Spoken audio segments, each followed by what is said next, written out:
Safety first. Let's use some power tools today. Really not power tools though, the sander. I recently did a poll on my channel and asked you guys what you wanted to see for videos, and thrift flips was the winner. So today we're going to be doing a bunch of projects with some thrift flips that I've had in my garage for a while and really wanted to make, and so let's go get started. So our first project is going to bring us to Ace Hardware. We had to get a few things to do this project. So I'm going to go ahead, as you can see, I have some plants in my cart, and we're going to go ahead and get a few other supplies. So I head down here to the potting soil area, and I go ahead and pick out a potting soil that's going to be good for just regular planting. And then we're going to go ahead and grab some spray paint. Now they had quite a selection of spray paint here. It was crazy. I can't believe how many colors there were. So if you're looking for some unique colors, definitely head on over to Ace Hardware. I thought this was a pretty trendy color, and I really liked the minty green, so I decided to go with that, which is not one of my normal kind of colors that I would choose. I need a couple carabiners here for my project. They had so many to choose from. I just want one that has like a normal push lock. They had a few that had some twisty locks as well. I'm going to grab these kind of bigger ones, and then I need a piece of chain. Now, I went through all the chains trying to decide which one I thought was going to work best for this project. They go ahead and cut it for you there, so it's pretty good. You can get however much of a length that you want. I went with 2 feet, and now we're ready to start our project. So I picked up this colander. It's kind of plastic-ish. I don't think it's real metal, but I got it at a garage sale for $1. I'm going to go ahead and give it a couple coats of our mint green spray paint. It's a really cool color. It has like some hues of white as well. So once I have that all spray painted and dried, we're going to add our carabiners here to the sides of our planter. Now, I don't want them to kind of move around because this is going to be hanging, so I kind of get them where I want, and then I'm going to take this floral wire and I'm going to wrap it around. Now, it is a different color green than our colander, so it does show a little bit, but once the project gets out there, you're going to see that it's really not noticeable. But this is an optional step. If you don't want to secure them on there, you don't have to, or you can use any kind of wire here. So I'm back at Ace Hardware because my carabiner was too big for the chain that I bought, so I had to come back here. I definitely recommend measuring the chain before you buy it and cut it, that it measures the carabiner that you have, that you're able to open, this part, and that your chain can fit in there. So I'm here getting more chain, and then we're back to finishing this project. So here we are with our carabiners all tightly secured onto our colander, and we're going to add the chain. This fits really nicely in my carabiner, so just remember to check that before you leave the store.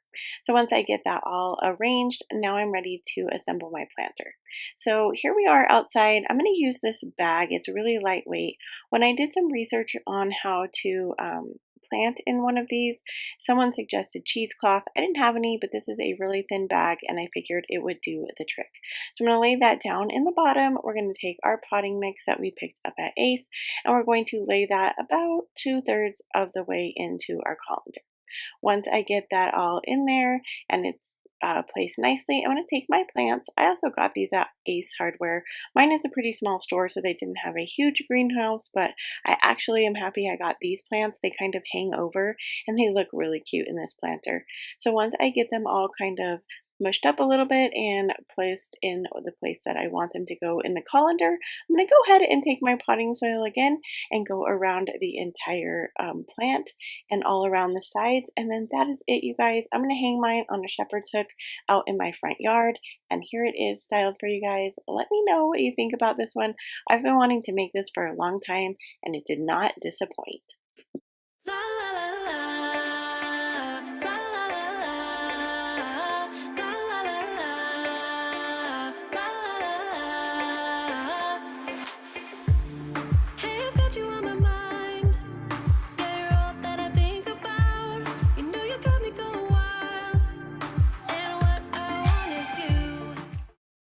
So for this project, we're going to be using an old potty chair. I got this at Salvation Army, and I got it a couple years ago. Our Salvation Army thrift store closed down, which was kind of sad because I really liked shopping at that one. But we're going to go ahead and give it a good wipe down with a wet cloth. This was in my garage for quite a while, even moved with me, so it needed a good cleaning. It has some places that need to be reinforced with some wood glue. This bottom piece down here that I'm kind of moving around, I'm just going to go ahead and remove that piece. Nothing heavy is going to go on here, so it's not going to really need that reinforcement piece. Once I get it all wiped down, we're going to give it a good sanding. I wanted to get a lot of this paint off because it's a really bright yellow color. Plus there was some stickers on here, and I tried to get as much of that off as I could. This was a really good finish on this chair because it didn't come off as much as I would have hoped, but it did lighten it up a little bit. Once I go over the whole chair with my sander, then I'm ready to give it some paint. So we're going to use this mint paint again. I really loved this color. It's pretty modern looking, and I love how this turns out in the end. But in true New Mexico form, as I am spray painting my stuff outside of my spray paint tent, it starts to have a storm roll in, and then we got some pretty heavy rain. So I had to move my projects inside to let them dry, and as I was moving them in, I got a ton of spray paint on my hand. So just a hack for you guys, if that ever happens to you and you get a ton of spray paint on your hand, or just even a little bit, you can use fingernail polish remover to get that off. Use a pad, rub it on. It takes a little bit of elbow grease, but it does come off. So we're headed into Hobby Lobby here to get another planter for our potty chair, if you hadn't figured that out yet. So as you can see, the cart totally gets stuck on me. That happens like every time I go there. But we're headed over to the potting area. So this week, the pots are half off. So if you are wanting to, run over there now to pick up some terracotta pots. I love, love, love to use terracotta pots. I think they add kind of a high-end feel to any kind of project. But we're going to pick this kind of medium-sized one, and then we're going to head on back home. So I have this wallpaper piece that I got from the Dollar Tree, and I thought it really accented the color nicely to this mint color. So I cut out a couple pieces. I'm not going to cover the entire chair, just kind of some accent pieces in the front, but we're going to go down the front like leg piece here. We're going to do both front pieces of the leg. We're also going to do the arm pieces, and then there are two pieces up at the top that are lengthwise like this one. And we're going to go ahead and add some of our wallpaper to that as well. Now this is peel and stick. I don't know if you guys have ever used this on like an actual wall. Anytime I've used this like peel and stick wallpaper for crafts, it doesn't feel like it adheres very well to the project. So I was just curious if anyone's ever used it as wallpaper and if it stuck to the wall really well. I've had really bad luck with like wall decals and having them stick and fall off. So I'm going to use my sander, and I'm going to go ahead and sand the edges that are not flush. Now my sander took off some of the like picture part of our wallpaper, which was okay because it kind of blends into the paint, and I liked how that ended up turning out. So I took off as much as I could, and then the rest I just folded over and stuck to the chair, which made it look like it was uniform in the chair, if that makes sense. But I really like how this technique turned out. So once I get all the pieces sanded, we're ready to head outside and assemble our potty chair planter. I was really not sure how this was going to turn out, but the moment I saw this in the store, I thought, okay, this is totally what I'm going to use this for. Let me know if when you saw it, you thought it was going to be a planter. But this medium-sized terracotta pot fits really nicely into the potty chair part, and we're going to go ahead and plant an actual plant in here. So using our potting soil again, we're going to go ahead and fill up our pot about a half of the way in there. This does have a hole in the bottom, so it is able to drain. And in case you were wondering, I did cover my potty chair with a clear coat because we're going to have some water here. I'm going to add my plant in here, kind of break it up a little bit, add some more potting soil, and then we're ready for the final reveal. I really love how this turned out, and it looks super cute on my porch. I have a pretty small porch area, and so I really loved how this gave some fun accent colors, but not too much space. Let me know what you guys think about this one. Could you come a little closer? I want you by my side, and I'll try the best I can.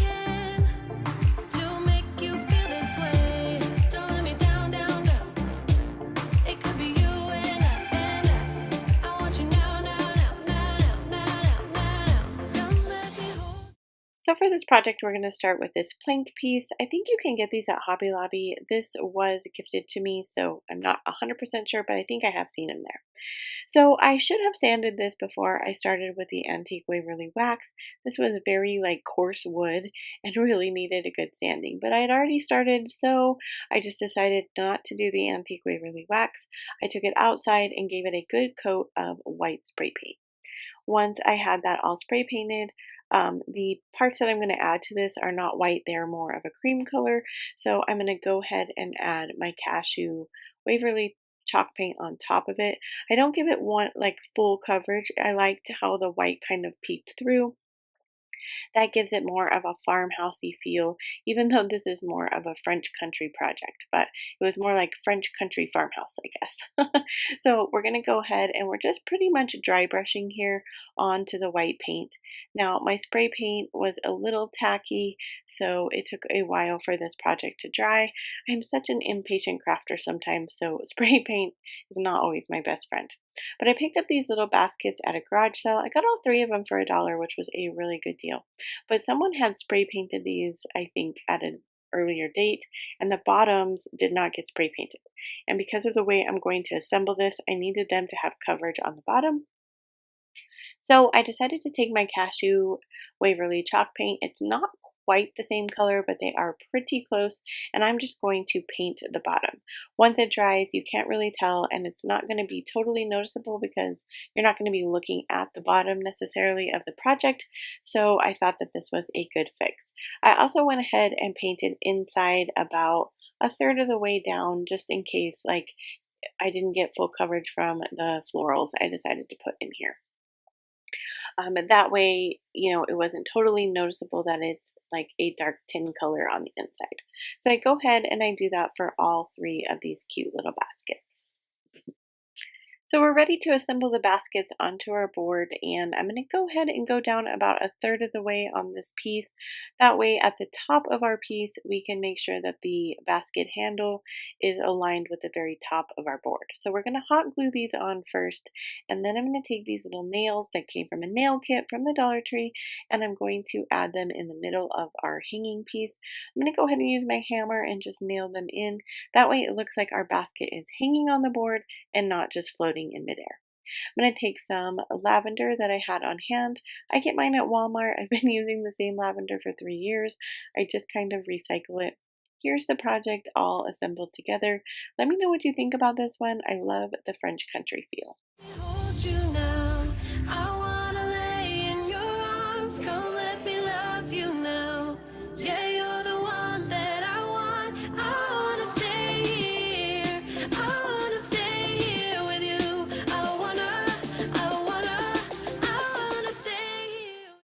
Now this project was a ladder that had an extra piece up at the top with a heart on it. I went ahead and removed that wood piece with the heart. I thought I had footage of that, but I couldn't find it. So once I had that all removed, I did go ahead and give this ladder a full sanding, and then we're going to use our Antique Waverly Wax. I'm going to go over the whole thing with the Antique Waverly Wax, and then I'm going to add some black paint here. So I'm going to water down the black paint, and I'm using it as a stain. I want to make my wood look darker because the piece that we're going to attach this to is a darker, more barn wood type look, and so I want this to match a little bit better. All I'm going to do is rub it on there, take my paper towel and rub it off. You can continue to do this to get the desired darkness that you want, and it's really nice because you get these like hints of black, but they are not like super black, so they just look like darker wood. I love to use watered down paint for stains. I think it's a great way. You get a ton of colors because you can use any color.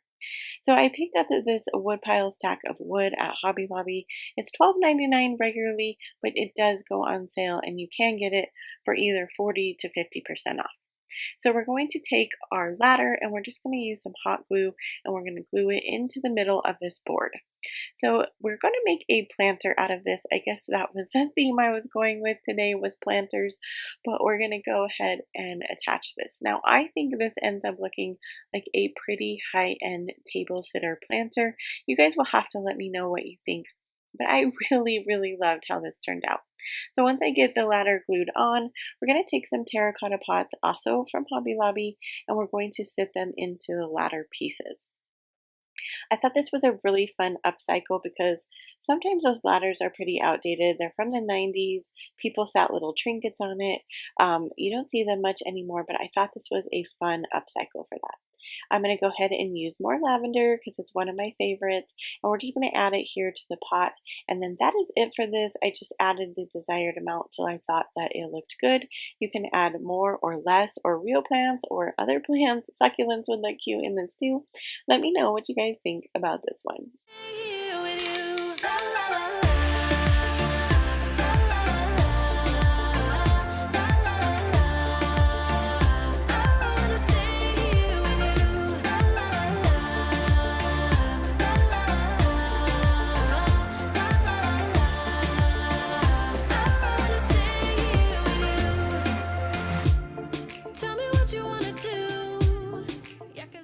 So sometimes an upcycle only needs some paint, so that's what we're going to do to this cute little lantern. We're going to go out and give it one coat of Rust-Oleum white spray paint. While that's drying, we're going to make a cute shabby bow here.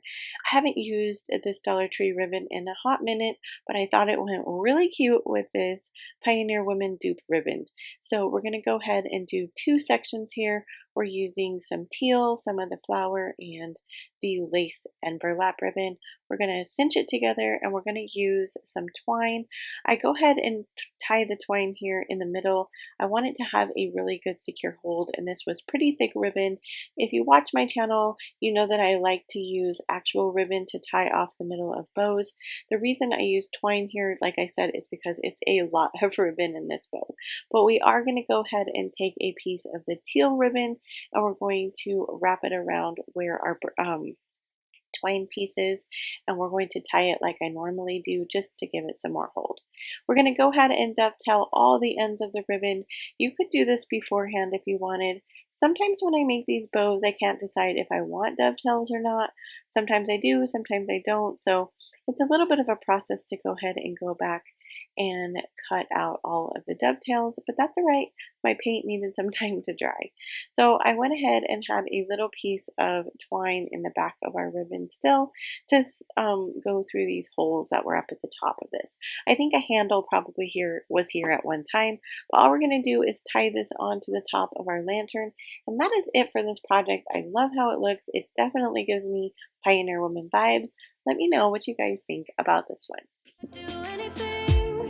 I just wanna be with you. How can you make me feel this way? Don't let me down, down, down. It could be you and I want you now, now, now. For these projects, we're going to be using old jars. If you don't have any old jars, you can also use mason jars. But if you do have old jars and you are having some difficulty getting the labels off, this is a quick hack. I just soak mine in super hot water for a few minutes, and the labels and glue will rub right off. If you feel like it's still stubborn, or you have like some icky glue part that you can't get off, you can also use a magic eraser. But voila, here they are, all clean and ready to go. So we're going to start out with this old Alfredo jar, and we're going to be using some fabric. Now this fabric was just fabric I had on hand, but a lot of times I get my fabric from Dollar Tree. They sell it in a roll, which ends up being about a fat quarter, I think, but I love that one because you can get all kinds of different patterns, and for $1.25 you really can't beat that. If you've ever bought fabric at like Joann's or somewhere like that, it can be pretty pricey if you can't get it on sale. One other tip, I like to get them sometimes at garage sales. You can find rolls of fabric if you're lucky enough to get like a crafting type garage sale. But once we cut our fabric up into 1-inch strips, we are going to add it to the jar. Now this is a little bit different. We're not just going to take our strips and wrap them around the jar. We're going to twist them as we wrap them. So we're going to hot glue a little section, and then as we go around, we're going to twist. I didn't glue at first because I thought it would be okay like if I twisted the whole piece of fabric and then glued at the end, but that was not going to work. You're going to need to periodically glue as you go just to keep it kind of tacked down a little bit. The jar of the top of this jar is a little bit smaller than like the bottom of the jar, so I use some smaller pieces of fabric to go around the top, and then I have some like larger or longer pieces that I used around the middle. But it really doesn't matter like if your piece of fabric fits around the whole jar at one time or not, because as you go around, you're just going to start filling it in, and you're never going to be able to tell. But we're gonna go ahead and do that around the whole jar. So this is a tad bit time consuming. I was watching the NCAA women's basketball, and so this was a really great project to do during that. But you're gonna wanna put on a podcast, a TV show, something like that, a movie, and you're gonna go to town. But you're just gonna continue this process all the way down the jar. So here we are at the bottom of the jar, and I just wanted you to see like all I'm doing is kind of getting the last little rim here at the bottom, and then I'm going to twist it in up to the other fabric so that you can't tell where the end meets. This is super easy, and we're not going to do anything else to this. I absolutely love how this turned out. I think it's really high-end looking. I definitely could see finding it like in a Marshalls or a Home Goods, but I absolutely love how it looks styled, so I will show you guys that right now.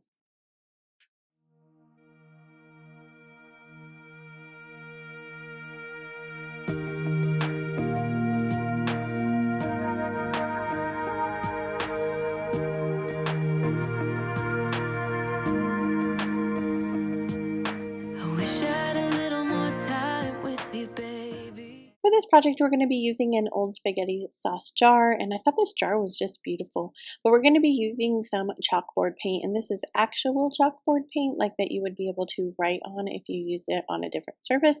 But we're going to go ahead and cover the jar with a couple coats of it. I love the look that this ends up getting. It's like a mirrored finish. I like to spray paint outside. It was a really nice day where I live, but if you don't have that kind of weather, I also have a spray paint tent that I use often, and if you're interested in that, I will put that down in my description box. But we're going to go ahead and use this cardstock, and we're going to cut out a circle. I just use the rim of my jar to give myself a template to cut out.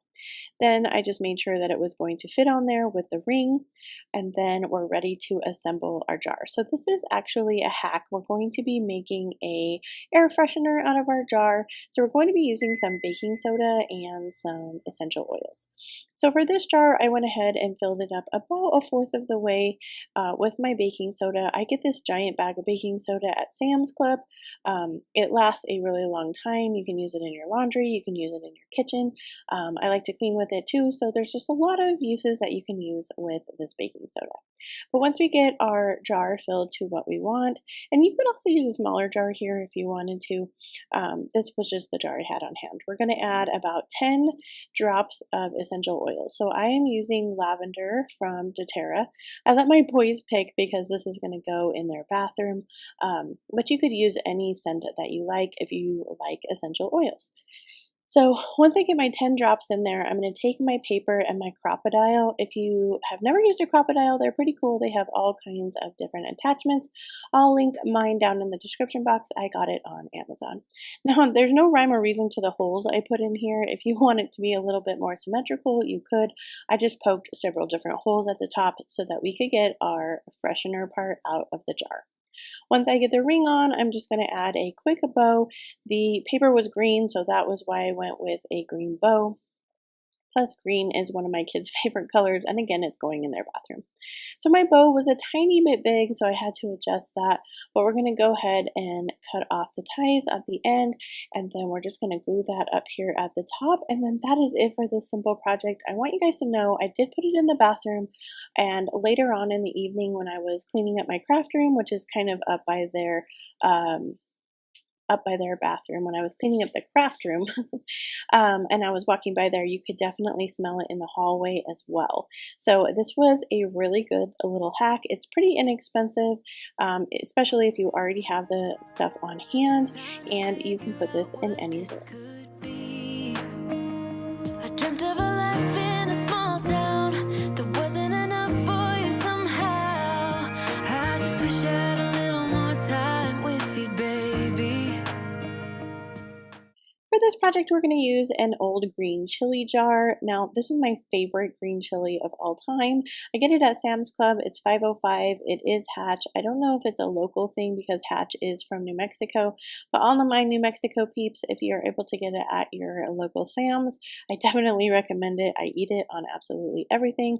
If you're not from New Mexico, then you don't understand the idea of green chili on everything you eat, but it is a thing that we do here. So for this jar, we're just going to take some rub-ons that I got at the Dollar Tree. These are some of my very favorite ones I've ever had there. I am often leery about the rub-ons because I seem to have issues like using them, but this one on this glass jar worked really well. So I didn't want the spring to be on there because I wanted to use this as like a year-round type decoration, but this is super simple. All we're going to do is wrap it in the front of our jar. We're going to use a scraper. I'm using my mine came from Hobby Lobby. It's like a generic like Cricut scraper. They also sell those at the Dollar Tree if you don't have one, or you could use a credit card or something like that to get it off as well if you've never used these rub-ons. But we're just going to kind of move it all over the jar to where it's pretty like on there, and then we're just going to use a scraper. This worked really good. Sometimes when I use these rub-ons, it takes me a while to get it onto the project, but this was just clean glass and it came off really nicely.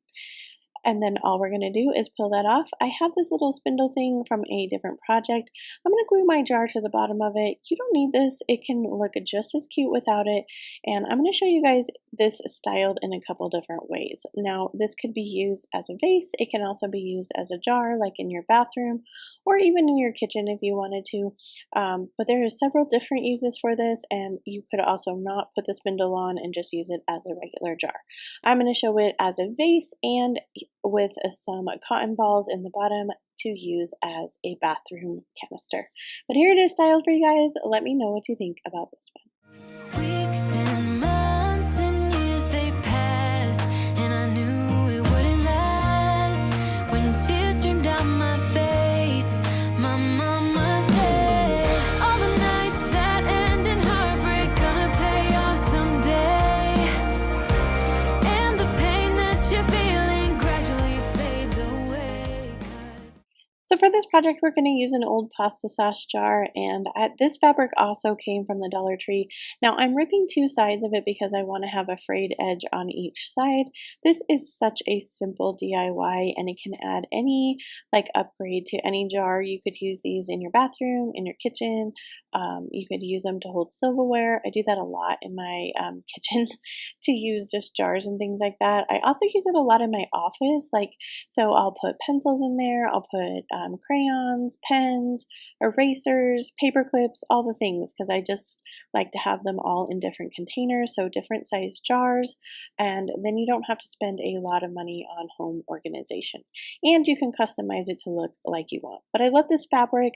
All we are going to do is hot glue this fabric around our jar. I did the same process I did earlier in the video where I used the chalkboard paint and just gave it a couple of coats. Again, I love the texture and finish that chalkboard paint gave my jar. I'm definitely going to use this chalkboard paint again when I do some spray painting on glass. But here it is styled for you guys. Let me know what you think about this one. My mama said, I wish I could freeze this moment, just never let it end. So for this project, we're going to use another one of our Alfredo jars, and we're just going to cover it with some vinyl. Now, it didn't lay flat, and there are some wrinkles in it, and that's okay because we're going to cover it up. So we're going to take some crayons. These were leftover crayons from my kids. They didn't want them anymore, and I thought this would be really fun. Teacher Appreciation Week is coming up in May, the first week of May.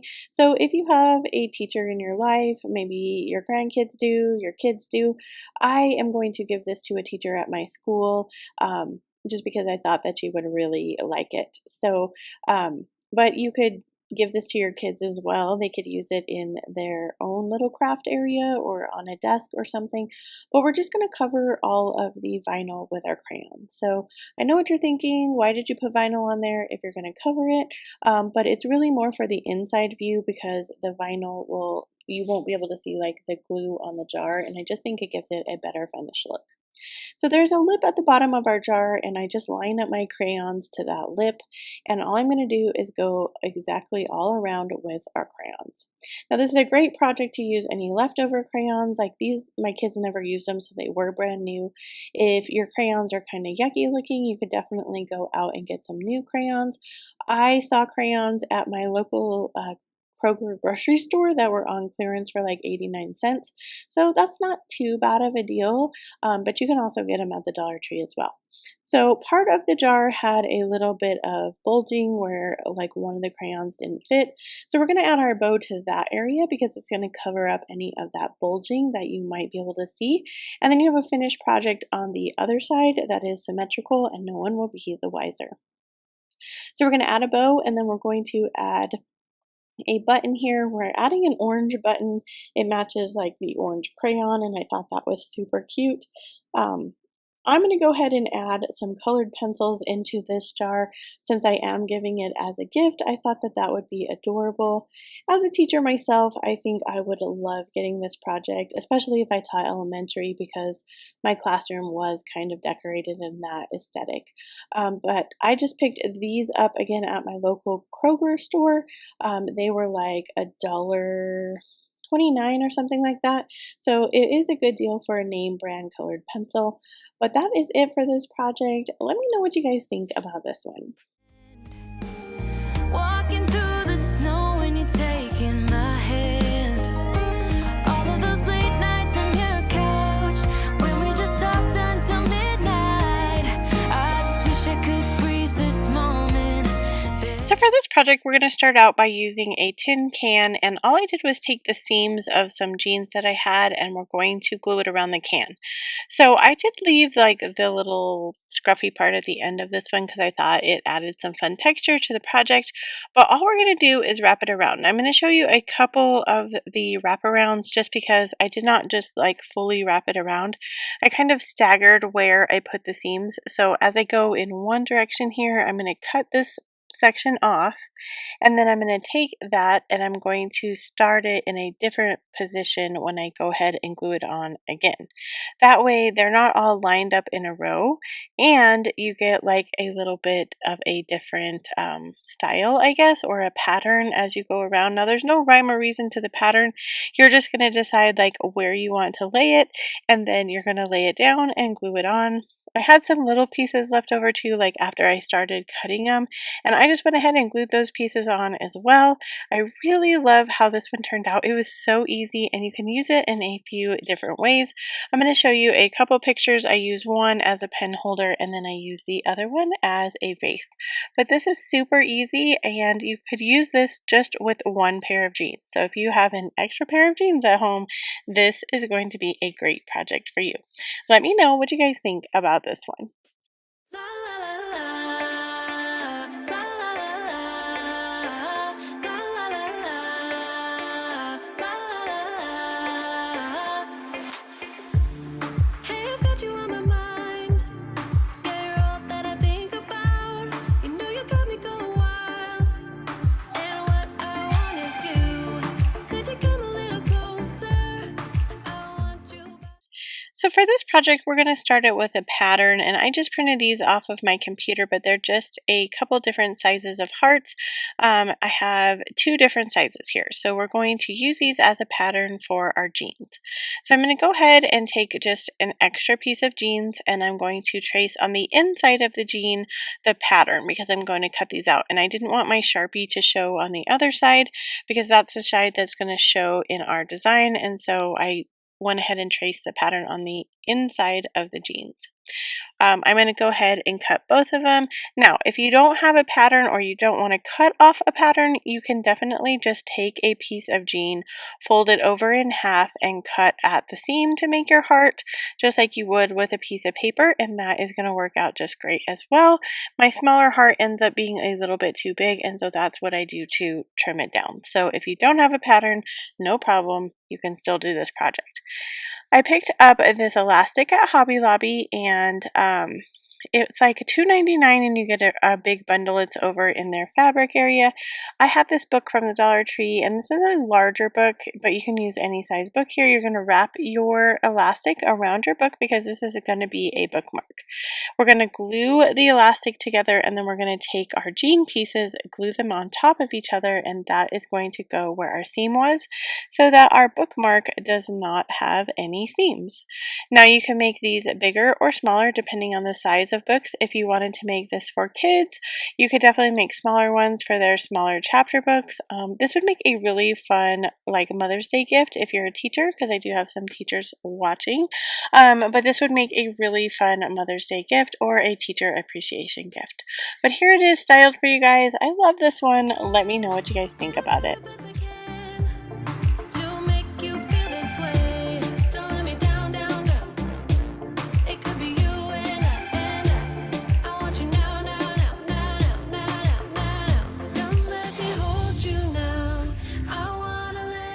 Hey, guess what? If you're enjoying this video, make sure you hit the like button. Let's get back to it. For this project, we're going to make a cat toy. Now, this could be a dog toy as well. I have a large dog, so this particular project would not work. But if you wanted to make this longer, you could definitely take a whole pant leg and do the same process for a dog toy. But we're going to take a piece of jean, and this is just coming from the leg, and we're going to cut up our pieces. Now, I use all the pieces of the jeans. I try not to waste any of them because there's so many things that you can do with them. I've made one other video last year with jean projects, and I'll make sure to link that in my description box and at the end of this video. But one of my very favorite projects that I've ever made, ever, guys, was this jean wreath, and it is in the other video, so definitely make sure that you check it out. But we're going to take this piece of leg material and I'm going to cut it into 3 pieces. I'm going to cut off the seams because you can do different things with the seams, and I'm going to use those for a different project. But we're going to cut 3 pieces, and I like to rip mine. If you don't like to do the ripping process, you can cut all the way through, or you can use a rotary cutter to get your 3 pieces. Once I had the 3 pieces cut out, I didn't even like trim them up or make them uniform. I just went ahead and started doing the project. So you're going to tie a knot at the top of the 3 pieces with the jeans, and then you're just going to do a simple braid.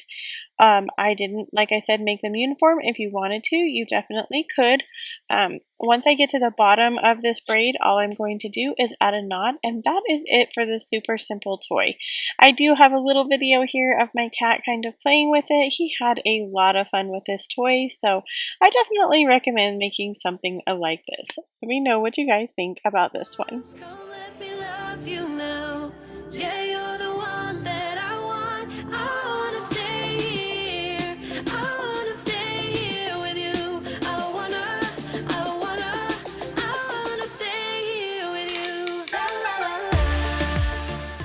For this project, we're going to make a super simple bookmark, so I'm just going to take a desired length of my jean material. I'm going to kind of trim it up and make it even. I didn't use a ruler here, I just kind of eyeballed it, but if you are definitely someone that has an eye for detail or you like it to be precise, you could definitely use a square ruler here to just make sure that all the sides are squared up. But we're going to go ahead and just cut off any of the excess that I didn't like. There was some fraying here on this side, so I just cut off the fraying. Once I get that all cut off and to my desired length, I'm going to take some ribbon. This ribbon is from the Dollar Tree. I just went with kind of a red, white, and blue look here since it was jeans, but you could do any pattern that you wanted. And I'm going to go ahead and use some hot glue to do the top of this. I'm going to go ahead and glue them on the underside of our piece of jean because we're going to cut another piece of jean and add it on top of here so that you have a uniform bookmark and you don't have any of the ribbon showing. If you don't want to do that process, you don't have to. If it's just for you, I thought I would give this away as a gift, so I kind of wanted it to have a finished back. But if it's for you and you don't care, definitely go with just gluing it on the back side. You could also make a shabby bow here, and I think that that would look really cute as a bookmark. You could tie a knot and make a tassel. There's a lot of different things that you could do here with this idea. But I'm just using hot glue. You could also use fabric glue here, and you're just going to tack both pieces of your jeans down, and then that is it for this project. If you have any that's hanging over on the sides, you're definitely going to want to trim that up, but here it is styled for you guys. Let me know what you think about this one.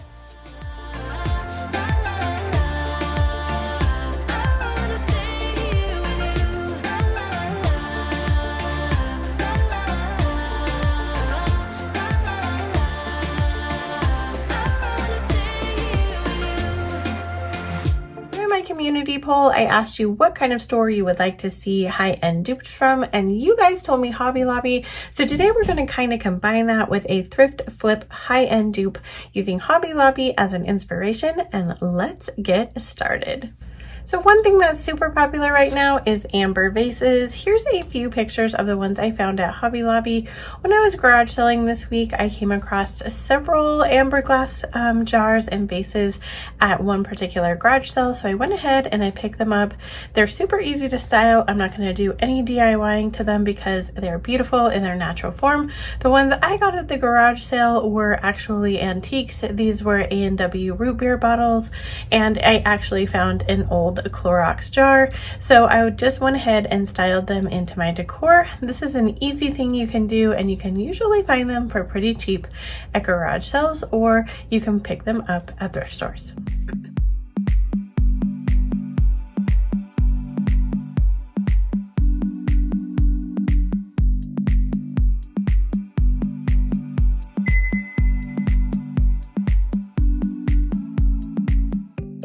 One thing Hobby Lobby has a lot of is baskets. They have this whole section over, at least in my store, by the bathroom, where it's a couple aisles worth of baskets, different kinds, different colors, different styles. You can also find baskets in the home decor area, which is up by the front of the store, and then you can also find baskets usually in their seasonal decor. So I picked out a few different baskets. I'm going to go ahead, take them outside. We're going to give them a few coats of spray paint, and I have a few different ones here.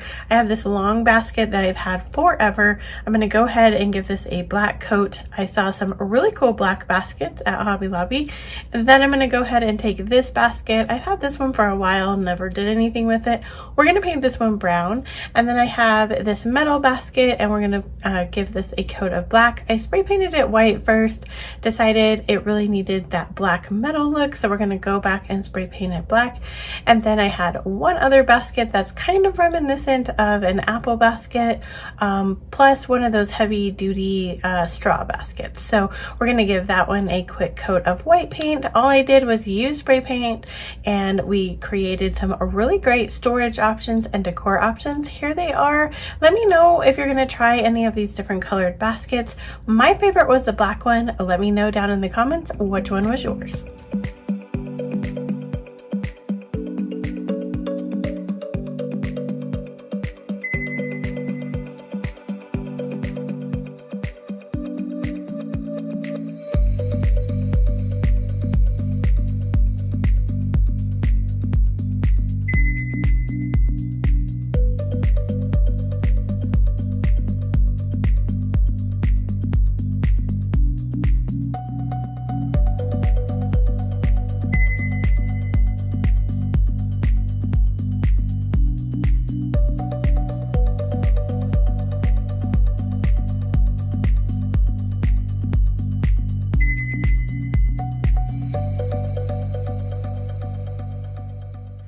So something that Hobby Lobby has a ton of are vases and planters. They are in all the sections of the store. You can find them in the spring ones, which are 66% off right now. You can find them in the home decor area.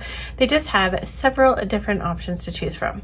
I kept seeing these two-toned ones that had some texture, and I've also seen these vases on some high-end decor websites.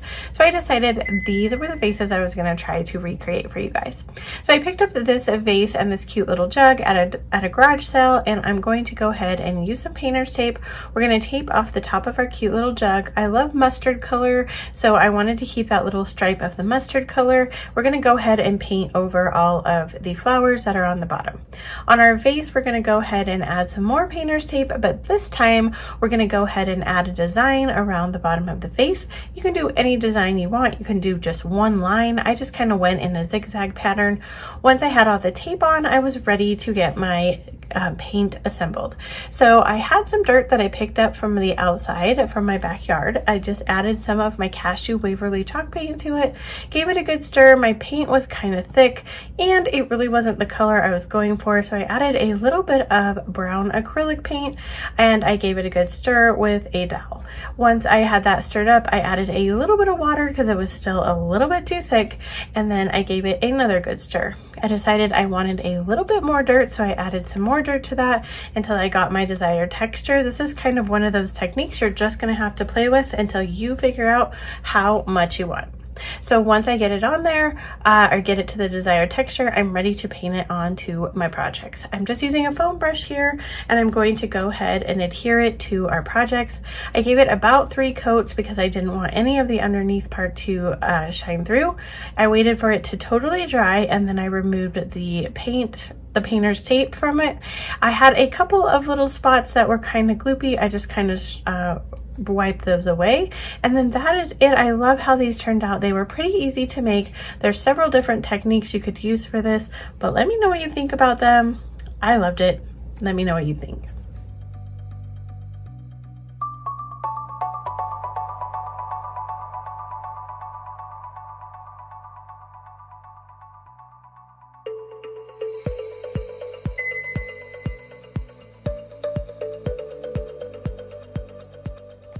So Hobby Lobby has a lot of different kinds of planters, like I mentioned before, but they also have these really pretty wall hanging planters. I really like the galvanized metal, but I found these farmhouse ones at a garage sale. I picked up this set of them, and all together they make the same piece that they have at Hobby Lobby, but these are cut in half and they are able to hang on the wall. So Hobby Lobby's spring florals are 66% off, and I happen to have a garland that matches these exact like paper flowers. So I went ahead and picked up about 6 of these, and then I'm going to go ahead. This is super easy. We're going to just take a bundle of 3 of them, bend that in half, throw it into our planter. It gives it a really pretty full look.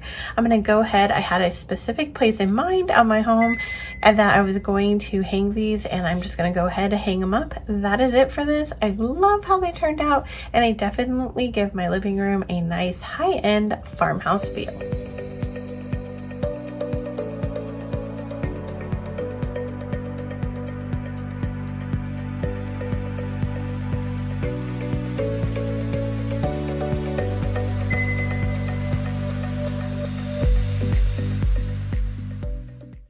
So something Hobby Lobby has a lot of is lanterns. They have a whole section of lanterns. They have large ones, small ones.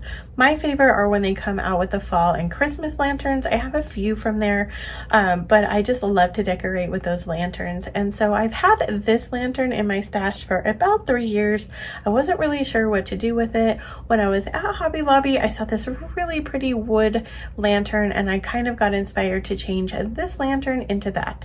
So I went ahead and removed the glass from this lantern, took the pieces out carefully. They were like foam glued in there somehow, like into the pieces.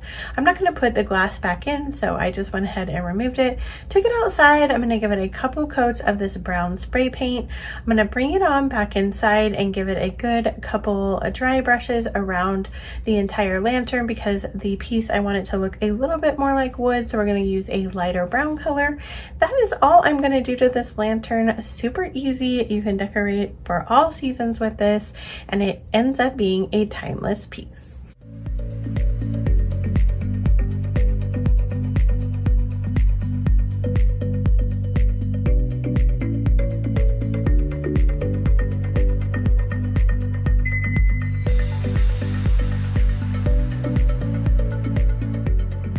I really love vintage items, and something that I see a lot at garage sales are milk glass. If you're not familiar with what milk glass is, I'm going to put a picture right here so you can see what it is.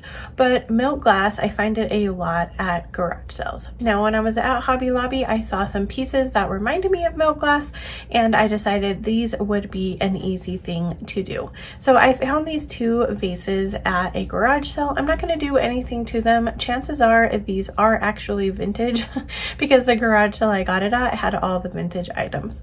So I'm not going to do anything, no DIYing to them. I'm just going to stick them in with some more of my amber glass. These are just basically vignette fillers. You can put them just by themselves. You can add florals if you want. I'm leaving mine blank today. I just love how they look and the timeless look of these, but these are really easy ways to decorate in your home to give it a little bit of a vintage look, but also to give it a high-end Hobby Lobby look as well.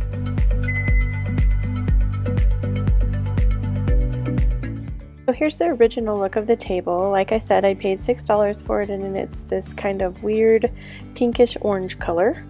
And I'm going to go ahead and use the chalk paint that I picked up at Home Depot, and it is in a platinum ring color, and I'm going to paint the entire table this platinum ring.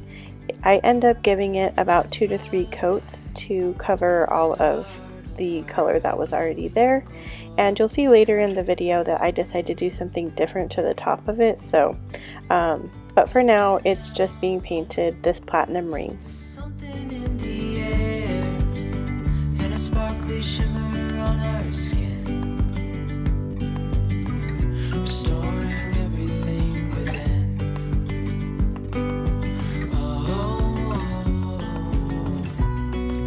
Dreamy, breezy we go, easy, easy on our tiptoes, undercover agents of the other, beyond gravel, beyond. So I'm ready to do just some distressing, and I'm just using regular sandpaper, and I'm going along the edges and the corners to give it that aged look.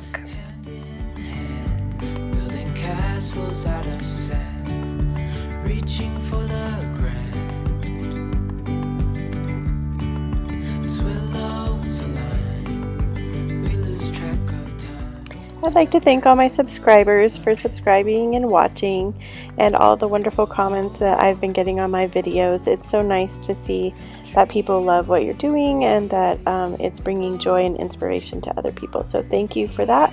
If you haven't subscribed to my channel, consider doing that, or give me a thumbs up if you like today's video, and it really helps my channel grow. Beyond gravel, beyond dawn.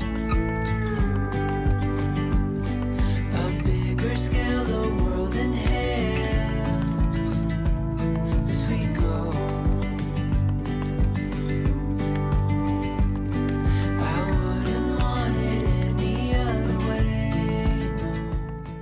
So after all the work I did with the platinum ring color and sanding it down for distressing, what I had put on top of it I did not like, and there was some black in it, and so I just decided to go ahead and paint the entire top of this table black. So what I'm doing here is adding a second coat, and I am actually just using Waverly ink chalk paint for the top of this, and so I'm just painting it on, and this is my second coat, covering up some holes that there were in the platinum part that's coming through. Undercover agents of the other, beyond gravel, beyond all.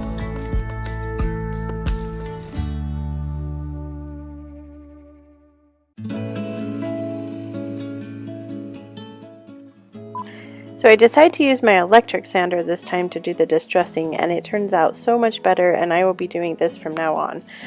But I go ahead and I do distressing over the entire table, and then I'm going to use this stencil that I picked up at Hobby Lobby, and it's a designer series large stencil that they sell there. And if you watched my other furniture flip video where I did the buffalo check bookshelf, it was also one of those designer series large stencils. So I just really like them. They have like a really neat pattern over there, and there's several that you can choose from. So again, I got it at Hobby Lobby.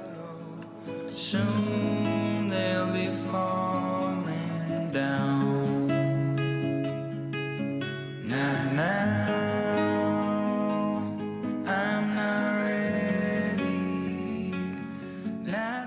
So we're ready to take the stencil off, and there's something so satisfying about peeling it up and seeing what's underneath. Autumn comes too soon.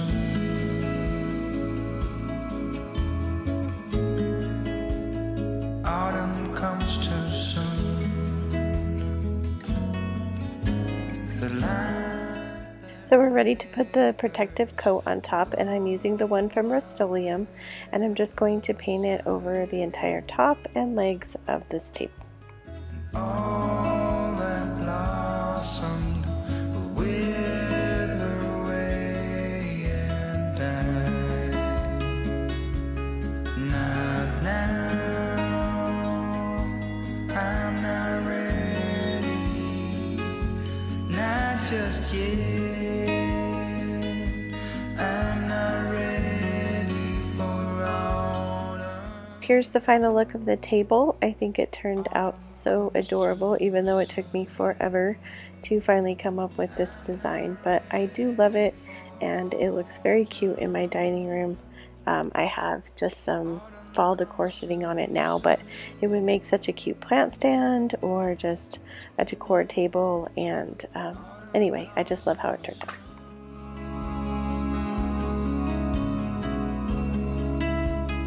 Autumn comes too soon.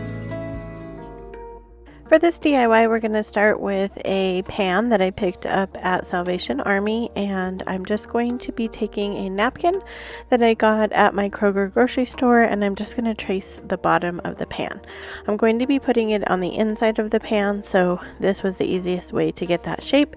Then I'm going to cut it out, and then I'm going to start using some Mod Podge to glue the napkin into the bottom of the pan.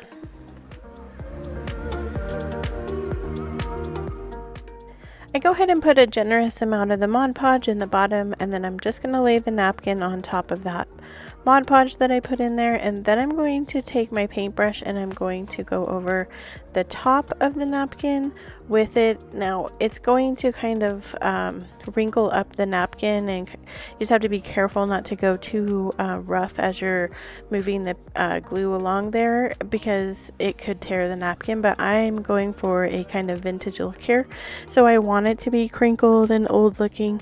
But if you didn't want that, you could use a smaller brush here, or maybe some spray glue to keep that into would work as well if you didn't want the crinkled kind of vintage look.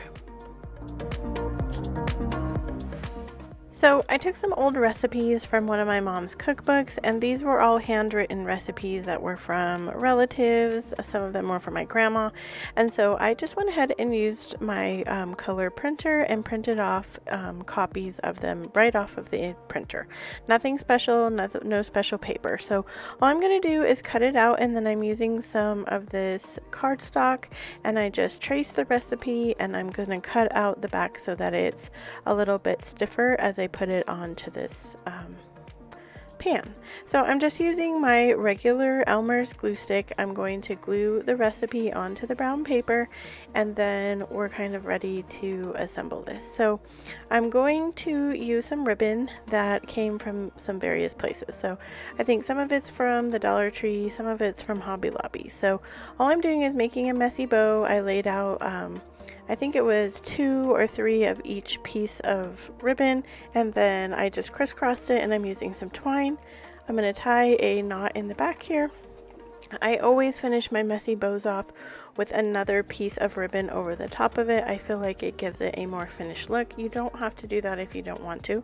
You could also trim the edges here. You could dovetail them or cut them to the sides. I chose not to do that. I was just going for kind of a messy look, but I've done it both ways, and all of them look good. So that's totally up to you and your preference. So I'm just using some hot glue, and I'm going to glue it up towards the top of the pan. And now I'm going to show you a couple different ways that you could assemble this. So you could take one of these tumbling tower blocks from the Dollar Tree and glue it to the back and kind of raise it up a little bit so that the recipe's sticking up if you wanted to keep the recipe there full time. You could also just glue it into the pan just like that on top of the napkin. I wanted to be able to like interchange this and use it kind of as a recipe holder. I also thought it would be really cute if you used a maybe more neutral tone. In the background, you could also put Christmas recipes, or you could just make this a Christmas design, and you could totally give this as a gift with the recipe as well. I thought there's so many options with this. So I'm just taking a really small clothespin that I had on hand, and I'm just gluing it down there in the middle and attaching my recipe. One thing that I absolutely love, and if you've been following me for a little while, you know I love buttons, and I also feel like buttons are kind of a vintage feel. My mom is a big sewer. She has all kinds of containers full of buttons, and a lot of them are old that she's had for a long time, or that were my grandma's. So buttons just remind me of vintage things. They give me a vintage feel, and so I decided to go ahead and glue a button there. And then I'm just taking some of that same ribbon. I'm going to crisscross it in the back so that I have a hanger in case I decide to hang this on the wall. And then this project is complete.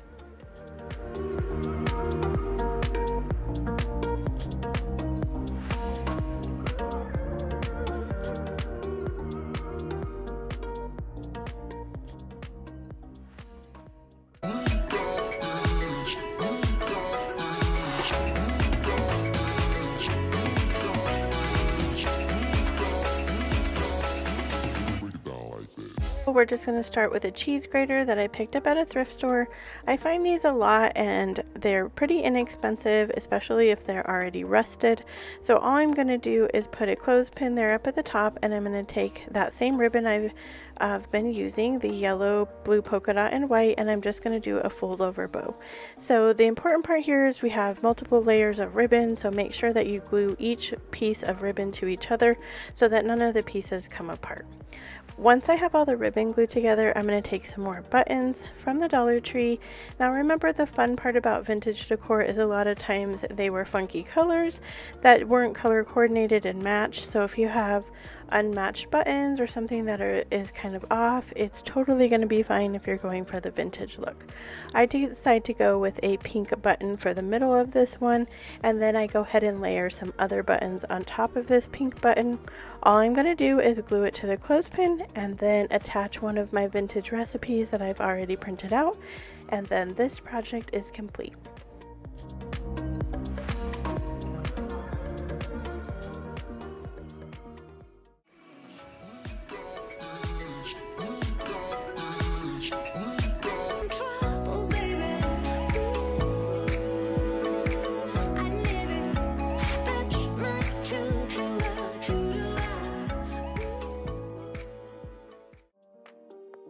So for this project, I'm using an old recipe box that I picked up at the Goodwill.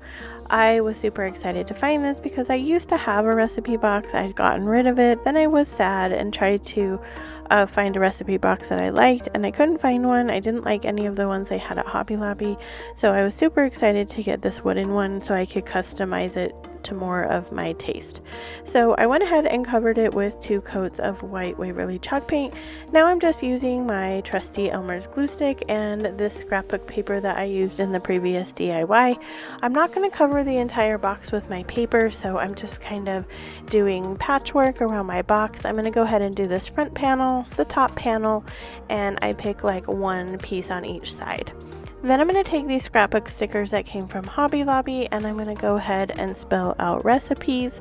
I should have put my ruler down just to make sure that it was a little bit more even on the bottom, but I went ahead and started in the middle to spell the word, and then I'm just going to go ahead and put the letters there to spell out recipes. Once I spell out the word recipes, I'm going to go ahead and take another button from my button container and a piece of yellow ribbon that matches the scrapbook paper, and I'm going to glue those to the front here on either side of our word. I do go ahead and spray the entire box with a clear coat just because it's going to be in the kitchen, and I want to make sure that it doesn't run the paint or anything if it gets wet or something like that while it's being used. Once I have that all done, then this project is complete. I wanted to show you guys these really fun recipe card inserts that I got from Amazon, and I'll link them down in my description box, but they look like they're like watercolors and they're different fruits, and they're super cute, and I was so excited to get these for my box.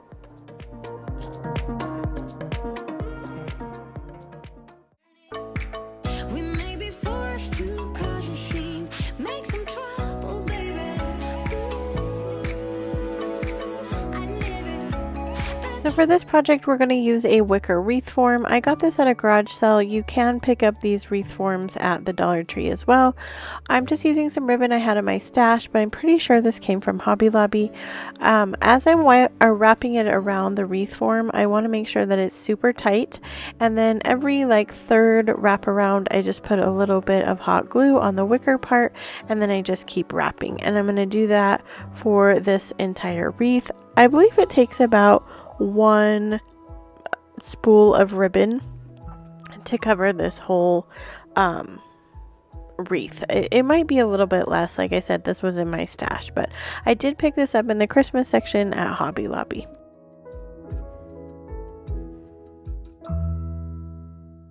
So we're ready to work on the cookie cutters, and I'm using this paper pack that I picked up at Hobby Lobby in the Christmas section. Pretty sure I got it last year, but I think that I have seen it there again this year. And then I'm using these cookie cutters that I picked up at an antique shop in my local area. These cookie cutters are almost all vintage cookie cutters except for maybe 3. I was looking for Christmas cookie cutters, but I did pick up all the ones that I could find that were this vintage design. So all I'm going to do is trace around my cookie cutter. I did pick out a different piece of paper from the paper pack for each one of my cookie cutters.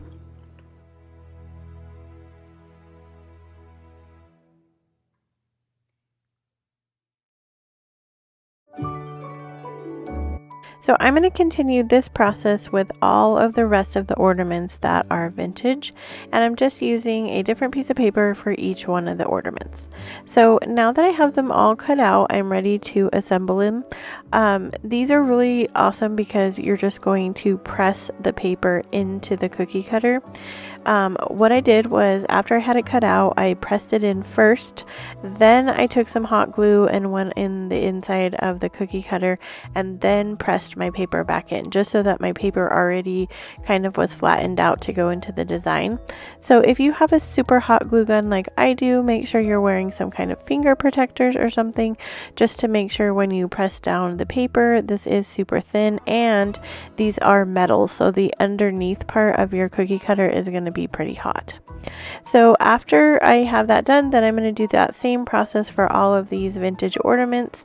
I'm not going to make you watch me do that, but just know that I'm using that same process to do all of these ones. So I do have three cookie cutters that are not necessarily vintage, so if you can't find the ones with the backing, you could still make the same project using just Christmas cookie cutters, and I wanted to show you the process. So this one was a little bit more tricky. This particular cookie cutter with the rubber part on the back of it actually worked better than the other two, but you're just going to trace around just like we did the other cookie cutter, but this time I'm using some cardstock, and I'm going to cut around to make it just slightly bigger than the cookie cutter so that I can glue the cookie cutter onto the cardstock. That gives me the back that this cookie cutter is missing, and then I can take my paper and either push it down into the cookie cutter. I did try to do that, but it didn't quite work as good as it did with the vintage ones. Or you could take just a regular glue stick, glue the patterned paper cut out onto the cardstock paper, and then glue the cookie cutter on top of that. I did do that towards the end, and that did seem to work a little bit better. But it's basically the same process. You're going to give it back to your cookie cutter, and then you're going to glue in your patterned paper.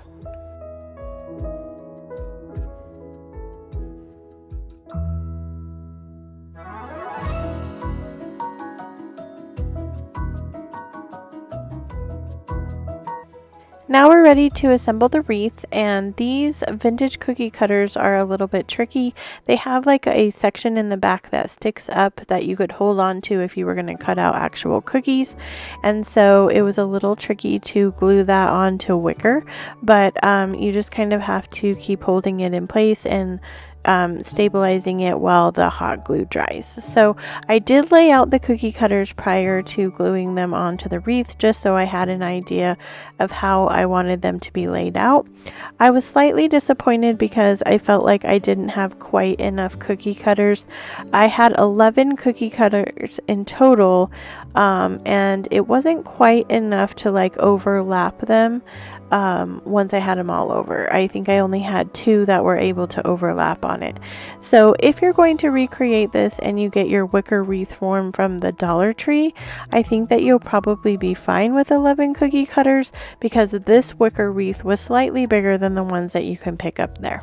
If you're going to have a bigger wicker wreath, then I suggest maybe about 15 cookie cutters, because that way you'll have some that you can lay on top of each other.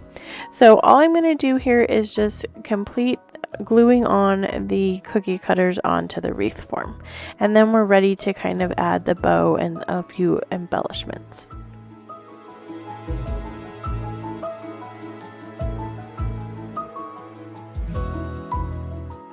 So the inspiration piece for this project had the cookie cutters just glued to each other in the form of a circle. I didn't feel that that would be very sturdy, so that's why I chose to glue them to a wreath form, but that's also an option. You could just glue the cookie cutters together in a circle and make the wreath that way.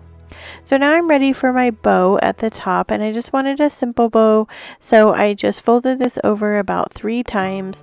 You'll see I made kind of a boo-boo here. I have like a section of the bow that's just sort of sticking out, and I guess I wasn't paying attention when I folded over the ribbon, so I just glue that down with some hot glue, and you'll never know once we make the wreath. Or once we add the bow to the wreath. So I'm just going to fluff it out, and then I go ahead and make some tails for this. I glue this bow on to the tails, and then I'm going to glue it onto the middle of the wreath. So to give this middle part a little bit more dimension, I'm just going to take some twine, wrap it around a few times. I think it ends up being maybe about 15 times that I go around this, but I give it a good hefty dose of twine here in the middle to give it just more character, I guess. But then I'm going to go ahead, glue it to the tails, and then I dovetail the ends of my tails and glue it to the wreath.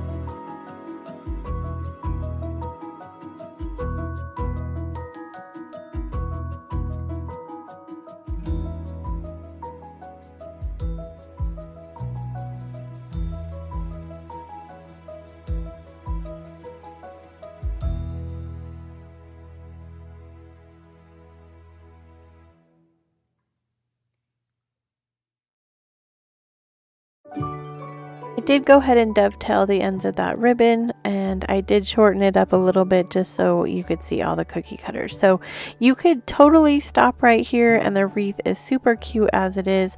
I just felt like there was some pieces that were pretty bare on my wreath, so I decided to take this buffalo check ribbon. I just made little basic shoelace bows with it and dovetailed the ends, and then I'm gluing those into some of the bare spots on the wreath, and I do about 5 of these ribbons all around, and I like to have odd numbers because I think that it draws your eye more, but it's totally up to you if you even wanted to do this step or how many bows you wanted to put on there. So after I get these bows glued on, then this project is complete. I'm on my way, I'm in motion. Let's go to the ocean. Yeah, let's go outside.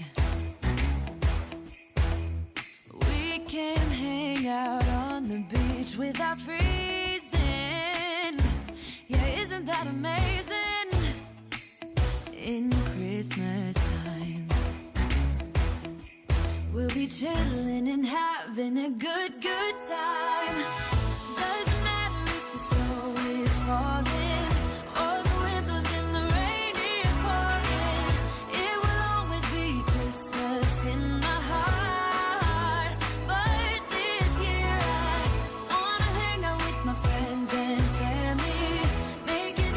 Everything at my Salvation Army yesterday was half off, so this picture frame ended up only costing me $2, and it is real wood, so that was really an awesome find. I'm using my Cashew Waverly chalk paint. I noticed when I was at Walmart that they didn't carry Waverly chalk paint anymore, which makes me super sad, so let me know down in the comments if you've used the brand that they're currently carrying, and I can't remember the name. But after I have this covered in my one coat of paint, I'm going to take this ribbon I got from Hobby Lobby, and I'm just measuring it across the picture frame.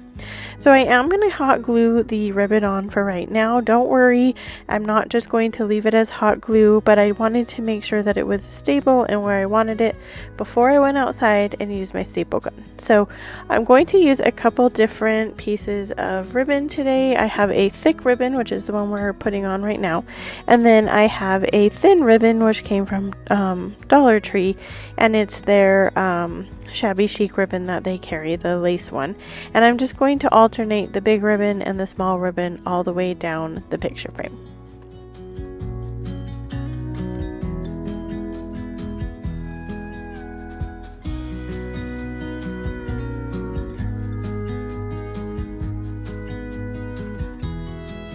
So you can see here I did go outside and use my staple gun to make sure that it was securely on the back of the frame.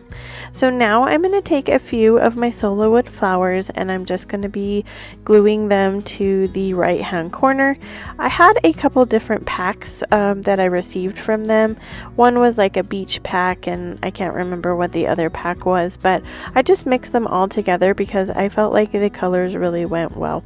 I'll try to list down below in the description box which packs I actually used, and I'll have a link to their website as well so you can check them out if you haven't done so before.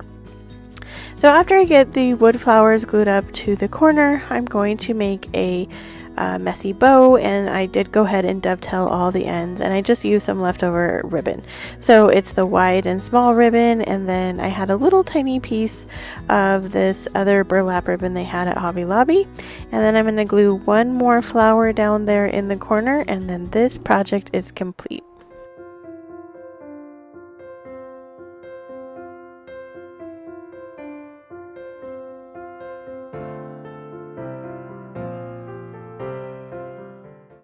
So on the hunt at one of the thrift stores I went to, I was looking for kind of a frame or something that I could put these flowers in, and so this project was actually inspired by my friend Christina over at Christina Elizabeth, so I will list her channel down in the description box if you want to check her out. But she did a project similar to this with Dollar Tree succulents, and I kind of wanted to recreate it with these solo wood flowers. So I did not take the glass out of the frame. It wouldn't come out, and I finally decided that's okay because it actually worked to my advantage. So I went ahead and covered my whole frame with my Cashew Waverly chalk paint, which is like one of my favorite colors, and now I'm just going to glue my solo wood flowers onto the glass, and I'm going to put them really close together so they look like they're coming out of the frame. So the nice part about this was that the back ends up having a nice lip on the back, so it could be something that sits on a table, or it can hang on the wall as well, or it could sit in a easel, which I end up showing you all three ways. But once I kind of get the holes filled in, then this project is complete.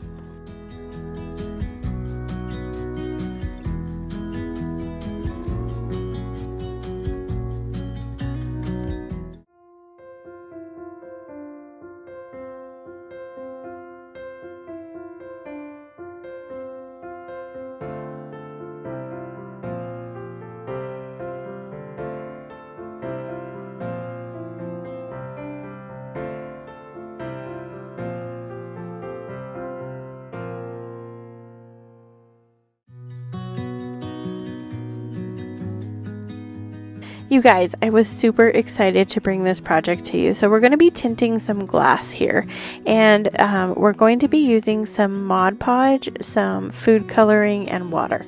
And we're going to start out by putting 1 tablespoon of Mod Podge into a bowl, and then we're going to put 1 tablespoon of water into a bowl, and then we're going to take some food coloring. Mine came from Hobby Lobby, but any food coloring would do, and we're going to put that into the bowl, and then we're going to mix it up really good. So I'm using 2 mason jars and 1 jar that I got from Salvation Army for 50 cents.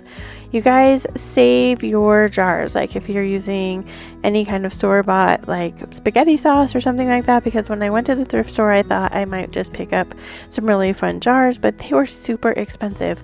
For example, one of the peanut cans or jars that I saw was more than the actual jar with peanuts in it, so I was like, So just, save those jars. So here we are, we have it all mixed up. I just used a plastic spoon. We're going to pour it into our jar and we're going to get ready to start tinting.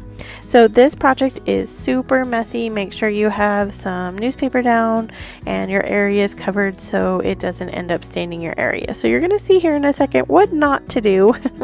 But here we're going to start, and we're just rolling our Mod Podge mixture around the jar. So as I get closer to the lip of the jar, it starts to come out, and I didn't even notice as I was rolling it around until it was already all over my hand, and it did stain my hand for like a couple days. So you could wear gloves if you're doing this as well. But I just continue to roll. You want to make sure every part of the glass inside the jar is covered, and you want to make sure to get that lip really good. So as I'm working on the second jar, I kind of wise up a little bit, and I use the bowl that I was mixing the glue mixture in to begin with, and I'm rolling the jar with the opening facing me. That way I can see it, and I see it pouring into the bowl. I also took some of it that was in the bowl and put it back in to give it a little bit more like color.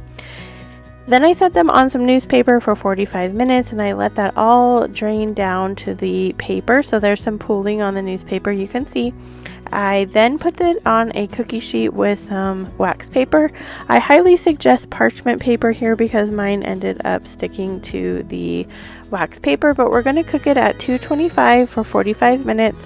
When I took it out, I did let it sit overnight, and so here we are the next day. So I love how it turned out, and I love how they look. I did get some pooling in the bottom, so let me know if you've ever done this technique before, and if so, maybe let me know what I did to get that pooling. Somehow I didn't let it sit long enough maybe. But now we're ready to assemble our flowers. So we're using some floral wire that also came from the Solo Wood website. You can order them there. And we're just using some hot glue, and we're going to glue the ends onto our Solo Wood flowers. I decided to go ahead and put 5 flowers in each one of my jars. I know it's not going to fill it up. I wasn't going for a total full look. If you wanted to, you could fill up one full jar with one. I just wanted to have like a trio, and I was going for just a more sparse look. So then I took some of this burlap ribbon from the Dollar Tree, tied it together, and then this project is complete.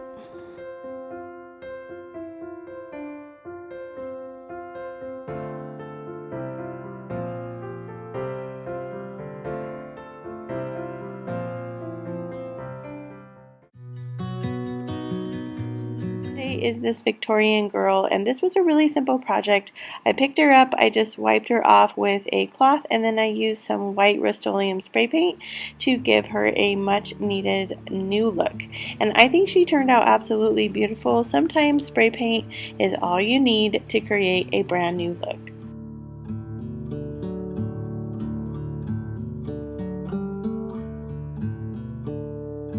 And I found this sign at the DI when I was in Utah. If you've never been to a DI, it's similar to a Goodwill, and all I did was give it a few coats of my folk art white chalk paint, and then I have this bird cage stencil.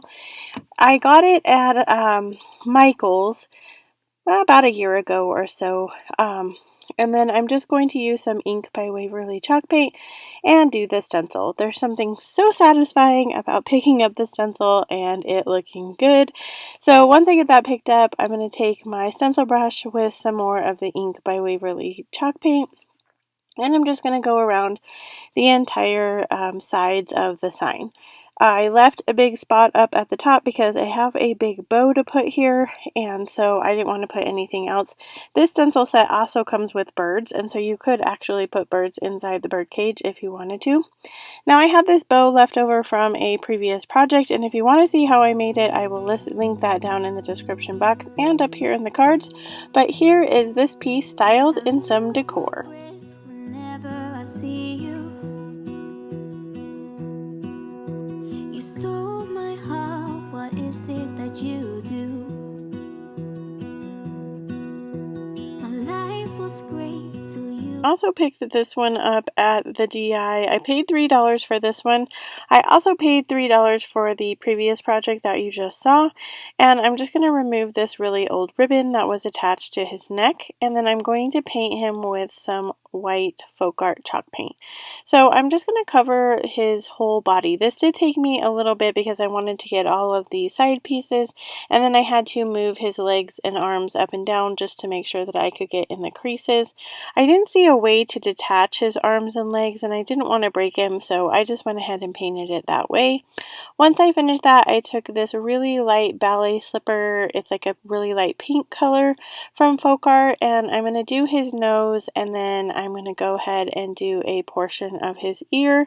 I thought it would be fun to maybe give him some blush, but I didn't really like how the blush turned out, so I just kind of painted over that with some white paint. So I do go ahead and leave his ear and his nose because I think that that turns out really adorable. This is a really super light pink color, so if you wanted it to be a little bit darker, you could go with a darker pink. You could also mix in some white paint, and that would give you like a desired pink color that you were going for. So then I took some Antique Waverly wax and my chippy brush, and I'm just going to go pretty much over all of the sides of the bear, the sides of his arms and legs, and then I do really lightly go over his whole body, and I do both sides. Once I have that part done, I took some ribbon that I got from the Dollar Tree, and this is just that really light celery color along with the farmhouse ribbon. And then I'm going to go ahead and I do just put them together and loop them together so then they're tied together into that bow. And then I take my scissors and I'm just going to go ahead and cut each of the ribbons up in a diagonal to give it a more finished look. You could also dovetail the ends here if you wanted to. And then that is it for this project. Here he is styled in some decor. Like the moon needs the sun, we don't care about the others. You set my world on fire. You're my heart's desire. I just wanna love you. Hi friends, are you enjoying today's video? I hope so. And if you are and you haven't hit that like button yet, go down, hit that like button. It really helps my channel grow and be seen by other people. And I just thought this piece was absolutely adorable. He was also $3. I also got him at the DI, and all I'm going to do is I'm going to take off some of this ribbon that was attached to his tail, and the tail is like a jute rope that was like unknotted and tied together there. So he was painted white at one time, and I keep calling it a he, but I actually turned it into a she. But it was painted white at one time, or a cream color, but it was very faded, and so I just gave it a much needed coat of my white folk art chalk paint, and then I'm taking some ribbon and I'm going to make a shabby bow. My rose ribbon was too wide, so I went ahead and took some scissors and just cut that down the middle. You can't even tell once the bow gets on there, so that's what I really love about these shabby bows. I also picked up this heart lace ribbon from Hobby Lobby, and I just put that in with my rose ribbon, which also came from Hobby Lobby. And then I'm going to go ahead and dovetail all the ends, and then I'm going to glue this one to the back of his tail. So I don't want any of my twine showing where I tied it off into the middle of the ribbon, so I decided to go ahead and use one of my jewels from totallydazzled.com. Now you could put anything here, buttons. I thought about pearls too, but they just weren't quite big enough to cover that piece.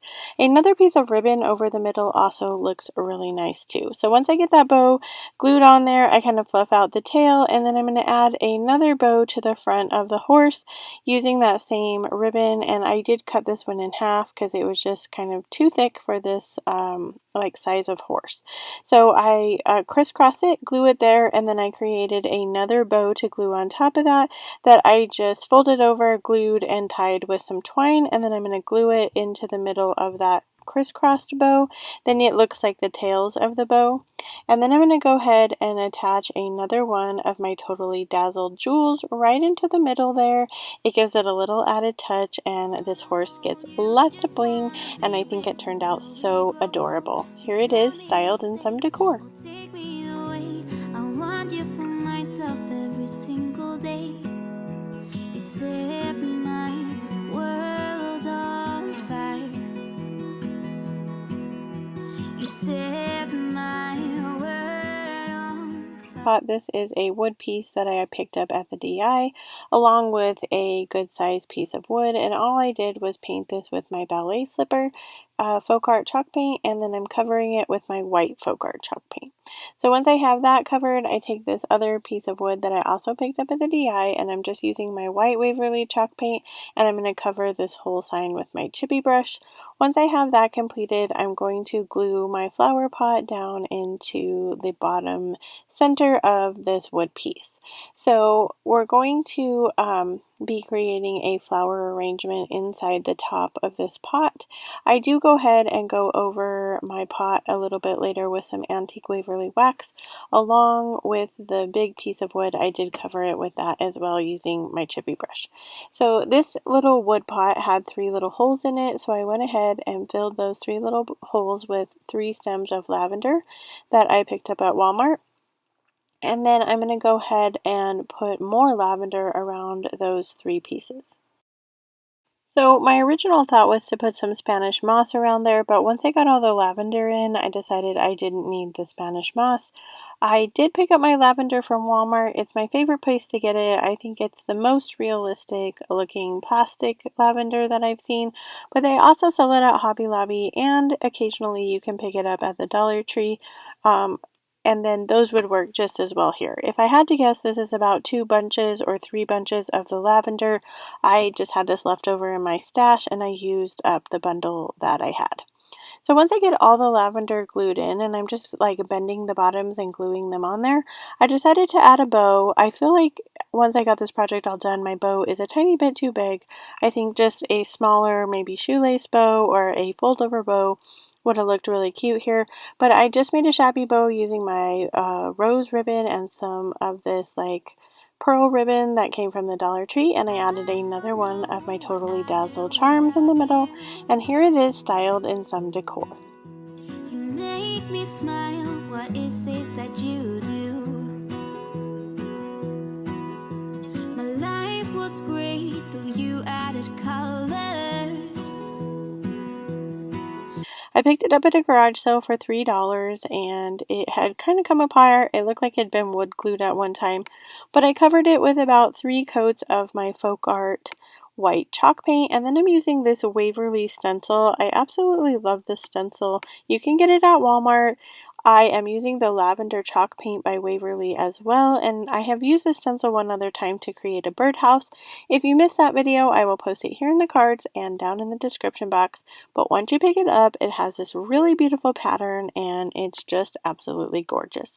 So then I'm going to take some of this purple grosgrain ribbon. I had this in my stash, but you can pick this up at Hobby Lobby, and I'm just going to glue a little bow into the middle of the heart. And then I'm going to take a pearl from the Dollar Tree and glue that into the middle of the ribbon. Then I made another shabby bow using that purple grosgrain ribbon along with some white grosgrain ribbon.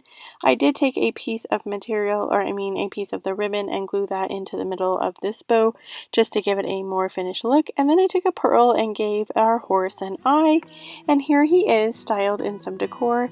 This is my favorite project of the day. I absolutely love how he turned out. You're my heart's desire.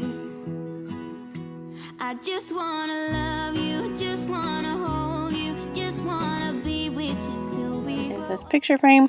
I picked it up for $2. It is like barnwood, and I'm just going to take some Waverly white chalk paint, and I'm going to give it 1 coat. So I'm not going to give it full coverage. The really nice thing about this kind of wood is you can paint one coat on there and you get the nice distress look without having to actually distress anything. So I picked up these stencils from Amazon. They came in a grouping, and I'll show the grouping here in a little bit later, but I'm just taking some fabric that I got at Hobby Lobby, and I'm just using some black Waverly chalk paint and my little chippy brush from the Dollar Tree, and I'm just going to stencil that onto the fabric. And then I'm going to take my staple gun and I'm going to staple the fabric to the back of my frame. This is super easy and I don't have to have a backing to it.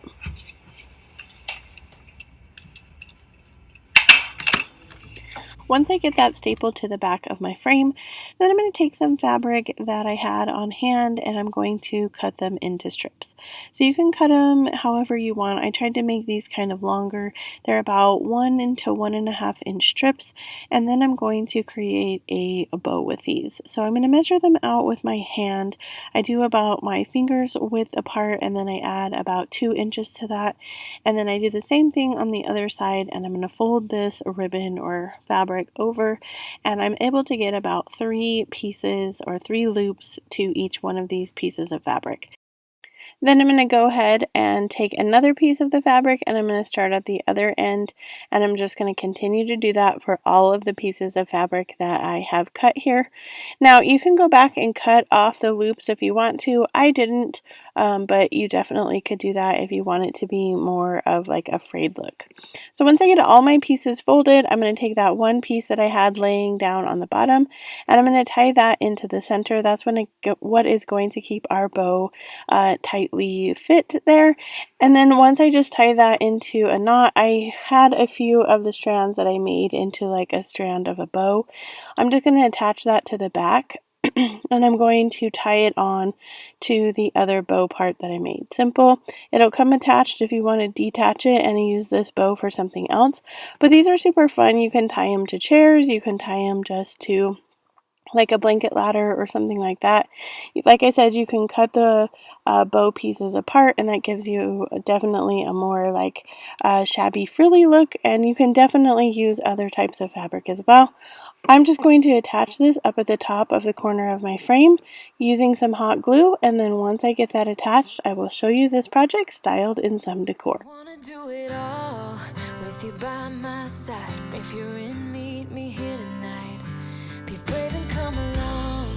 I'll be your ride. Promise we don't need no brake lights. We can travel the world, so just Thing of the day, but it only cost me $1. I am using my paint tent here that I got at Lowe's. I will link down in my description box when you can get from Amazon, but this thing was pretty amazing. It controlled all of my spray paint and it didn't get anything on my project like from the wind blowing in or anything like that. So I highly recommend one of these. Even if you're spray painting inside, it works as well, like in a garage or something. All I'm going to do is give this metal piece like several coats of this blue Rust-Oleum spray paint, and here it is styled in some decor. getting drunk on whiskey on a Tuesday night. Drinking while I'm by an open fire. Make love or fight. This or that.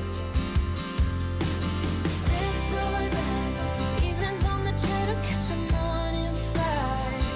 Join dinner until midnight. Or bed by night. This or It's a wooden birdhouse. Somebody had this outside, but it had this like twine stuff wrapped around it.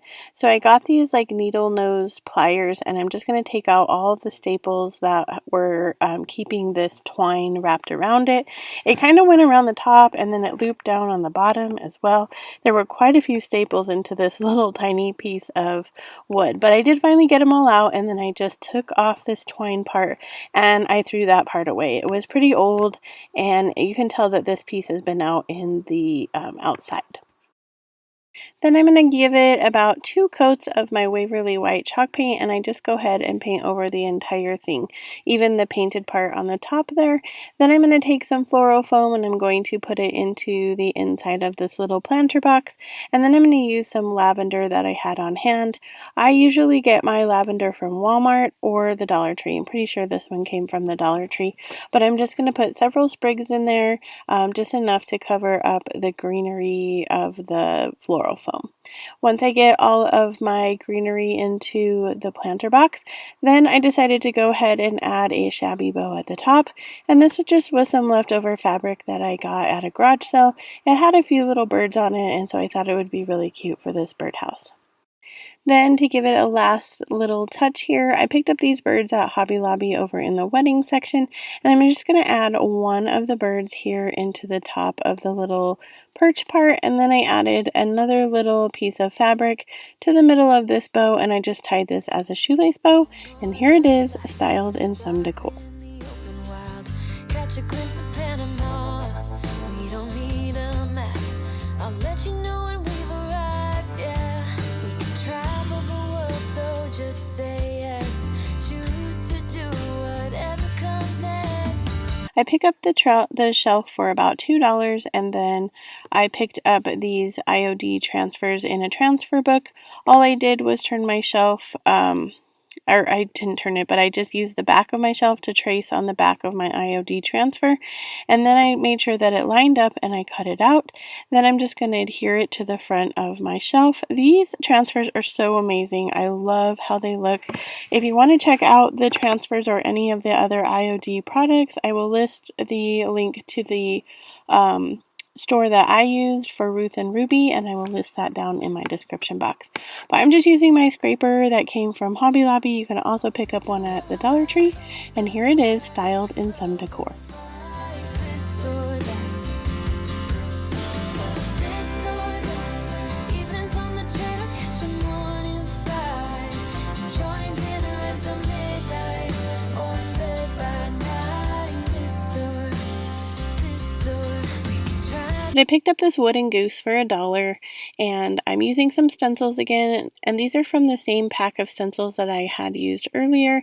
They came with about 4 or 5 stencil sheets, and they also came with a ring, and you can put them on the ring and keep them all together. So I thought these were really awesome. I did pick them up at Amazon, and I will link those down in my description box. But all I'm going to do is I used a couple coats of my Rust-Oleum white spray paint, and then I'm going to use just my black Waverly chalk paint, and I'm going to go ahead and stencil all over just the front of my goose. Once I get that finished, then I'm going to take some fabric that I had in my stash, and I'm using buffalo check and polka dots. These are still black and white to go along with the goose and the stencil, and then I'm just going to tie that into a knot here on the neck of the goose. Once I get that tied onto the neck, then I'm just going to take some more buffalo check fabric and make a little bow, tied the middle of my bow off with some twine, and I'm just going to glue it here into the middle of what I'd already put on the goose's neck. To finish off my bow here, I decided to add a jewel from totallydazzled.com, and I'll list that link down in my description box, but I think it adds such cuteness here into the middle of our goose, and then here it is, styled in some decor. Choose to do whatever comes next. So just be brave and come along. I wanna do it all. This or that. Getting drunk on whiskey on a Tuesday night. Or drinking red wine. Sign at a thrift store for $1, and I gave it a couple coats of my white Rust-Oleum chalk paint. Then I picked up these bags also. They were 5 for $1 at a thrift store, and it was two-sided. There was a pocket on each side. There was also a ribbon there. I cut off the ribbon, and there was this weird fading from where the ribbon was. So I'm just going to glue that side down onto my board and use the other side's pocket. So I just go ahead and put 2 little pieces of hot glue where the ribbon was, and then I'm going to put a dot here at the bottom and a dot at the top just to make sure that my burlap bag stays. Now, if you wanted to recreate this, you could use a sign from Dollar Tree. You could also just use pieces of burlap. You could glue them on, and then you can make a pocket as well. So this could be easily reproduced using just items from Dollar Tree. Then I'm going to take my flower bundle, and I realize these are lilacs and not lavender, but if you wanted to put lavender here instead, you could totally do that. I actually like how the lilacs end up looking here in the end, but I'm just going to make a bundle, use some fabric, and tie it together into a little bundle of flowers. If you didn't want to use fabric here, you could also use ribbon. Either would work. I'm just going to go ahead and tie it in a knot. You could also tie it in a little bow if you wanted to, and that would be super cute as well. But once I get it tied into a knot, all I'm going to do is place my flowers into the little pocket that's on the front. Now, here in a minute, you're going to see me use a stencil on the front of my burlap. I should have done that first. It was kind of an afterthought because once I got the project all put together, I felt like it was missing something. And once I put the stencil on the front, then it really brought that all together. So hindsight being what it is, I could have done that before I put the bundle in. So then I took some more of my fabric and I'm just going to make a quick shabby bow using some twine and tying it off in the middle. Once I get that tied off, I'm going to go ahead and glue that to the top of my wooden sign. So I love making these bows out of fabric, but you could definitely use a ribbon or anything else like that that could make a shabby bow. I've just been really loving getting the fabrics. There's all kinds of fabrics to choose from. You can also buy like the fat quarters at Walmart or Joann's, and they're inexpensive as well, especially if you're just using them to make little bows. But I find that you can get a lot of really inexpensive fabric at thrift stores and garage sales, so definitely be on the lookout for that. So I added one of my Totally Dazzled gems into the middle of that bow, and then I'm going to take this stencil that I got from Amazon, and I'm just going to stencil that here in the middle. I will link these stencils as well down in my description box, but I'm just using black Waverly chalk paint, and then here it is styled in some decor.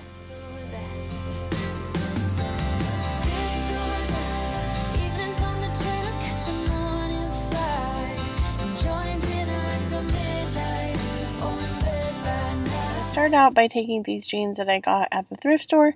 These were already cut at the waistband, so I just kind of started cutting where there was already cuts on them. However, as I went through the day doing the projects, I went ahead and learned that it is a lot easier to cut at the seams. So you're going to cut up the seams of both legs, and then you're going to cut the seams like on the inside of your legs, and you'll be left with two panels, and then you can cut them to your desired lengths. And then all I did was rip them into strips, and then once I had really long strips, then I took them into smaller strips, and I just figured out the length that I wanted to do my wreath, and then I started cutting these longer strips that I had torn from the pants into these smaller strips. Alright, for this style wreath, I went ahead and just am tying them on. This is a macrame hoop that came from Hobby Lobby. It was $2.99. Sometimes they go on sale. So this is a pretty inexpensive option as well, but all you're going to do is tie them really tight, and I've made a couple wreaths like this before, so there's nothing special about this. If you wanted to add like red, white, and blue in there for a more 4th of July or Americana look, you could do that. I'm just going with straight jeans for a more like everyday look, and then I can have this hanging just as everyday decor. But once I get all my pieces all around this hoop, then I will show you guys what it looks like styled in some decor.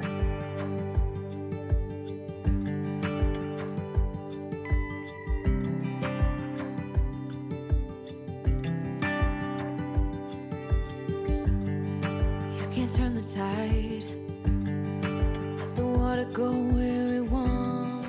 So for this style wreath, we're going to take a wreath form from the Dollar Tree, and these are the ones that have the 4 rings. I believe this one is a 16-inch wreath form. So we're going to take those same strips, and we're going to be just, they're not really knotting them, we're just folding it over and tying it really tight onto each one of the rings. So this is really time consuming, but the outcome is really, really cool. So I'm going to explain it a little bit more here. Alright, so I finished the first section, so I went from this like 1 ring to 1 ring here, and I did go ahead and do all 4 of the rings that are in the wreath form. Now this last ring here, I think that this is really optional. The reason that I did it was because my wreath form was broken, and so if you guys can see, I don't know if you guys can see that right there, but it's broken right there, and so in order to keep it kind of together and the same size, I went ahead and tied a piece from this third ring to the last ring, and then I kind of made that super like together taut, I guess you would say, just so that it was holding it together. So I went ahead and then filled in that fourth ring because I had put that there. So I kind of feel like that one's optional, but it does give it a really fun like full look here. The other kind of thing that I changed a little bit as I was crafting is this first row here. I have like these kind of thicker pieces of denim, and then on the end I had like these more thin pieces of denim. I like this thin piece better than I like this thick piece, but I will give you guys the dimensions for both pieces down in the description box, and you guys can decide if you want the thicker or the thin. But I'm going to continue this process all around this entire wreath form. This is time consuming, so put on a show, a book, whatever you're into, and just get to going. I'm just cutting my pieces, so I have my pieces, and these were the bigger size, and then all I did to make the smaller size was to cut that in half and tear it, just like that. So here's a little bit of update as I go around through the wreath. Now I started out with one pair of jeans, and they were a slightly darker color, and they did not fray quite like the other jeans did. So I left that section. I'm going to put that section at the top, but I used the rest of the jeans to cover in the rest of this wreath. So it took me about 2 pairs of pants to do this entire wreath. And I did go ahead and do mostly those smaller strips of the jeans. I absolutely love how that turned out, so definitely think about doing the little smaller strips. So once I get the jean part all completed, I'm just taking leftover fabric I had. This is some of my Pioneer Women fabric, and then just some muslin that I got at Hobby Lobby. I'm going to tie this into just a shoelace bow, pretty shabby bow here, and then I took one piece and I wrapped it around the middle just to kind of hold all the pieces together since the other ones weren't part of our bow. And then I just went ahead and trimmed them so that they were roughly about the same size and shape, and then I'm going to attach it here by just looping this around the top, and then I'm going to tie it in a knot with one of the other pieces of the fabric down there. You can't even tell, it becomes a tail, and here it is styled in some decor. You can run and hide. You can bury yourself beneath the stones. Somebody told me don't pretend, 'cause everyone could use a friend. Really easy. I just cut a pattern of a heart out of some paper from my printer, and then I'm just using a Sharpie. I'm using the inside of the jeans, and I'm just going to trace my shape of the heart. I'm going to make 2 of them because I'm going to be gluing these together. Now you could sew these together if you like. You need a little bit thicker sewing needle for sewing jeans. I did not have that, so I'm just using hot glue here, but you can definitely use fabric glue as well, and I'll show you that option here in a little bit for another project that I'm doing in this video. But this is really simple. We're just going to hot glue it around, leave a hole, and then we're going to stuff it with some of my polyfill. I get mine from Walmart. These are super fun. You can put them into your trays. You can use them in other projects. These just become kind of a filler to use in your other projects that you're doing. Now, depending on the kind of jeans you use, it might fray more. You could actually wash these pieces before you use them, and then you would get more fraying around the edges as well. I didn't do that. I washed mine before I did any of the projects today, but it just kind of depends. So if you want to cut out all your pieces and then wash them, you'll get a lot more frayed, distressed look.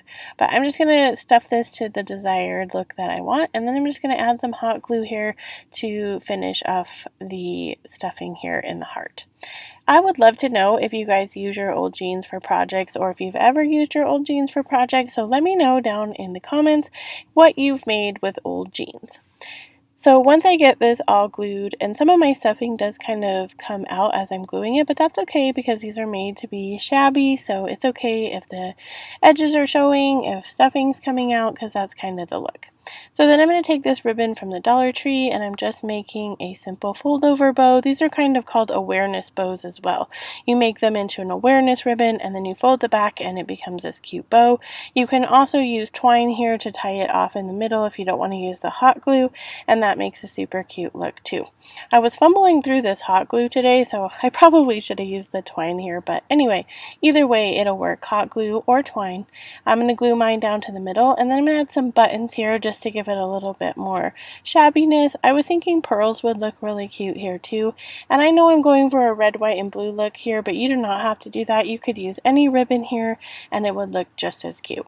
So I'm just going to cut my ends at an angle. You could dovetail them here too if you wanted to. I just chose not to. I went ahead and made 2 hearts. So for the second heart, I made a shabby bow using that same fabric or the same ribbon. And then I'm going to also use some buttons here, but I just took some twine, tied off my ribbons in the middle, and then I'm just going to glue it to the top corner. Then I took 2 different colored buttons and I'm going to glue those on top. One is a white button and one is a blue button. And then I go back to kind of trim up my ribbons just so that some of them aren't quite a lot longer than the other one. And then that's it, and here it is, styled in some decor. Take some good advice. Don't let your fear decide. That's how you break inside. You don't need to worry. Somebody's waiting down the line. I'm going to take these pair of pants and I'm going to cut them kind of like I'm cutting them into like short shorts. I'm going to cut off both of the pant legs on both sides. And then once I get the pant legs cut off, I'm going to cut off the crotch area so then I have this open area, but they are still both attached.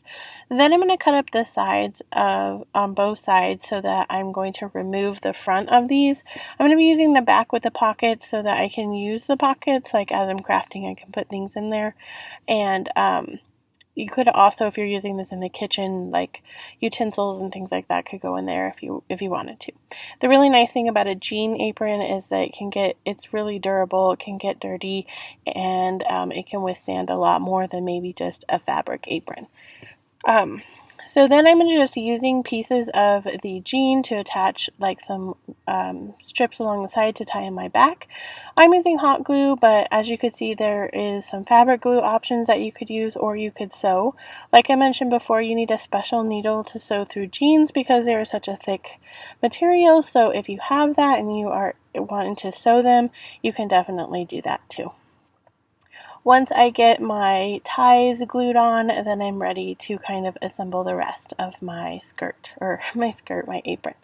So I have some various pieces of fabric left over and I picked up some ribbon at Hobby Lobby, and I'm just going to kind of measure them to all be the same length, and then I'm going to cut up those pieces so that I'm all ready to assemble them. So I have this like cream colored small ribbon, I have a thicker cream ribbon and a white ribbon, and then I picked up this floral ribbon that kind of matched my Pioneer Woman fabric, and I cut that all into strips. So I'm ready to start assembling my apron, and I wanted to have a more like finished look at the bottom.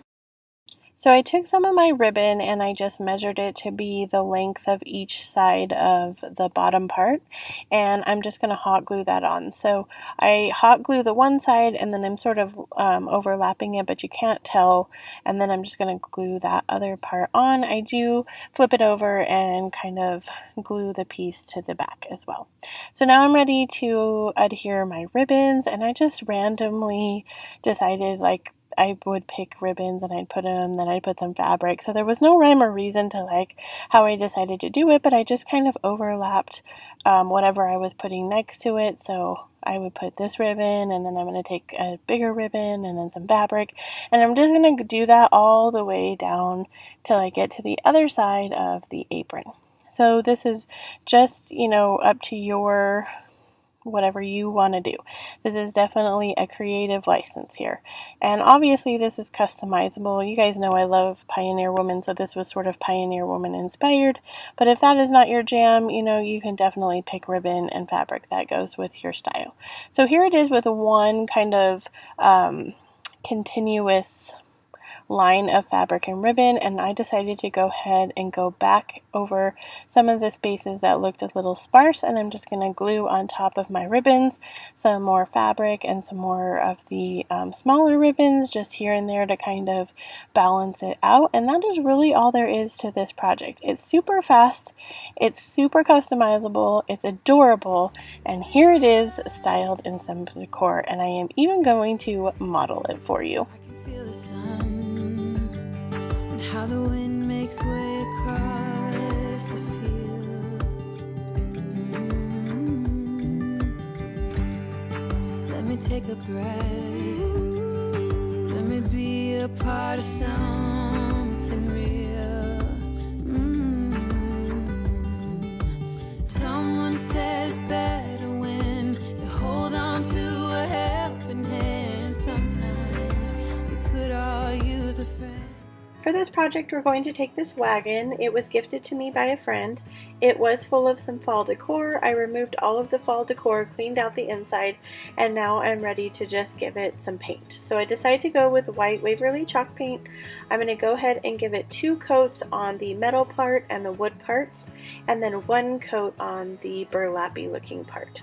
I do go ahead and do the inside of the wagon as well as the under part of the wagon, just in case wherever I decided to display it, you wouldn't be able to see any of the brown sticking out.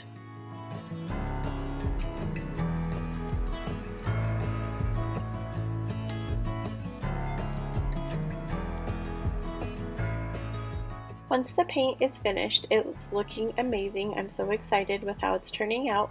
I just went ahead and put some floral foam into the middle, and then I'm taking some florals that I had left over from last year. They are also from the Dollar Tree, and I'm just going to fill in this arrangement so that you can't see the inside of the wagon. And once I have that finished, then this project is complete.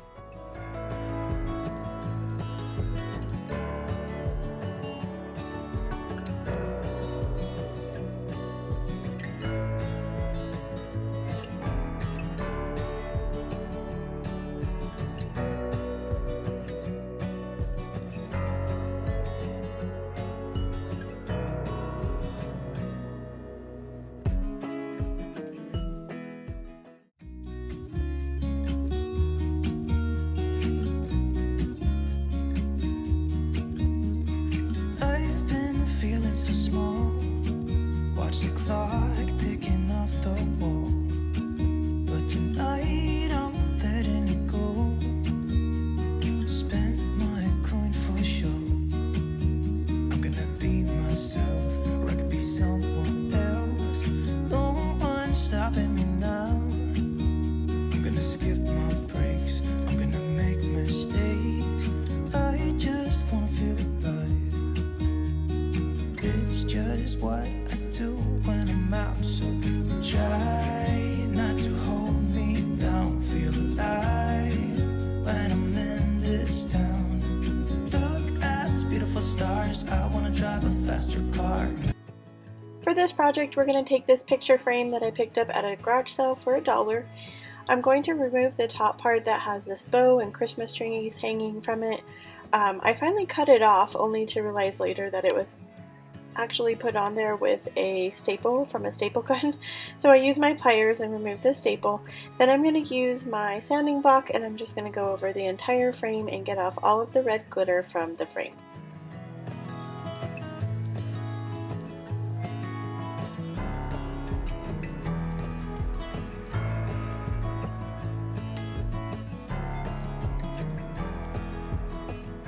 Next, I take some Waverly white chalk paint and I go over the entire frame with my chalk paint. It takes me about 3 or 4 coats to get all of the red. Next, I take some wire garland that I picked up at Hobby Lobby in the party section, and I just wind it around a few times till I get the desired size of the wreath that I want to hang on the picture frame.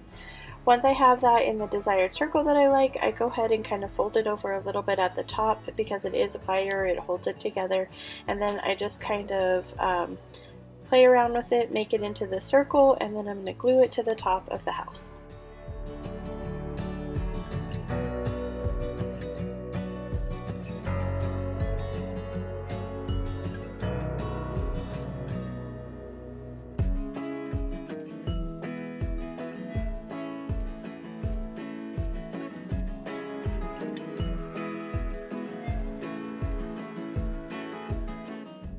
Once I get the wreath glued on there, I'm going to take this buffalo check ribbon that I got at the Dollar Tree. I tied it in a simple shoelace bow. I'm dovetailing the ends and gluing it onto the top of the wreath, and then this project is complete.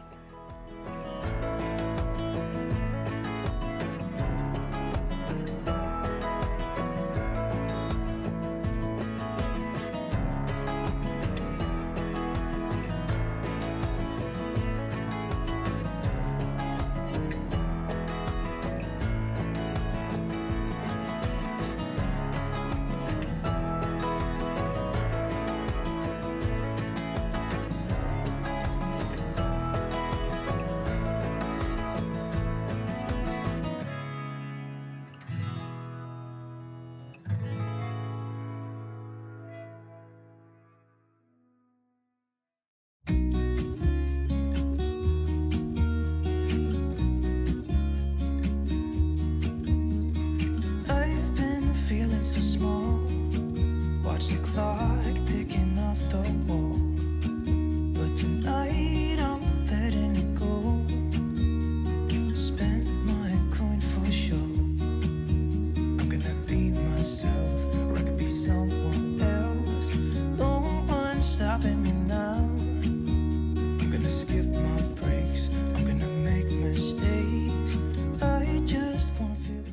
For this project, I'm taking these two bowls that I got at a thrift store. They are crate and barrel bowls, and at first I wanted to use them for just bowls, but the bigger bowl has some nicks and a chip on the top, and so I decided to go ahead and make them into planters. I'm using some nautical rope from the Dollar Tree. I did unwind the nautical rope, so I have 3 pieces now instead of 1 big piece, and I'm just going to glue and twist all around both of the pots. Because I untwisted the nautical rope, it only takes me 2 packages of the nautical rope to do both of the bowls. Once that step is complete, I'm going to add some newspaper into the bottom of these bowls. I am out of floral foam, so I figured this would just be an okay alternative. Since I'm using fake succulents, I figured it wouldn't make that big of a difference. So it took 1 piece of newspaper in the smaller bowl and then 2 pieces of newspaper in the larger bowl. Once I get the newspaper in, I'm going to go take my succulents and add them to the bowls. I got these succulents at the Dollar Tree. I just sort of play around a little bit, adding them to the bowls until I get the desired look that I'm going for. I add 2 succulents to the smaller bowl and 3 succulents to the larger bowl. Once I get the succulents into the pots and I have the Spanish moss all arranged, then this project is complete.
projects, we're going to be using some old dresser drawers that a friend gifted to me. I've had them for quite a while and they've been sitting out on the side of my house, and so they have some sun damage and they are dried out and kind of warped. The bottoms have fallen out, as you can see here, and so I really had to do some work with them before I could get them ready to do any projects with. So my husband and I went to Lowe's and we decided to go with some cork board to go in the bottom of all of the shelves today. Decided to go ahead and go with the brown color just because it was cheaper and we're not going to see the bottoms anyway. And then once I had him cut those all down and added into the shelves, or the drawers actually, we are ready to start our projects. So the first thing I'm going to do is use the drill and take off all the hardware that is on the front of the drawers, except for the keyhole. I did go ahead and leave that.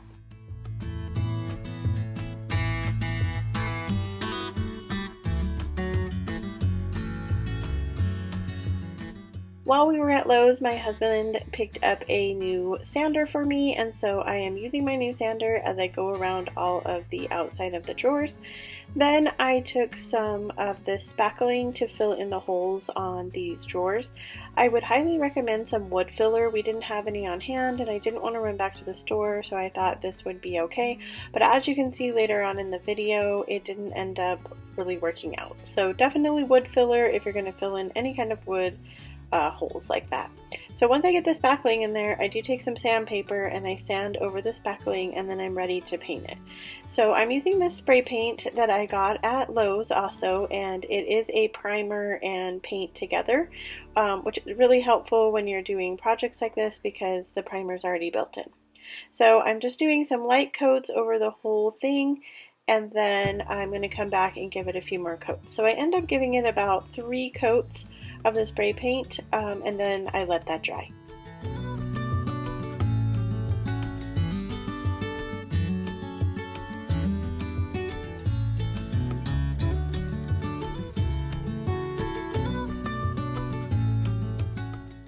So as you can see, after I got all the paint on there, you can still see the spackling through there. So my husband went ahead and sanded off those areas.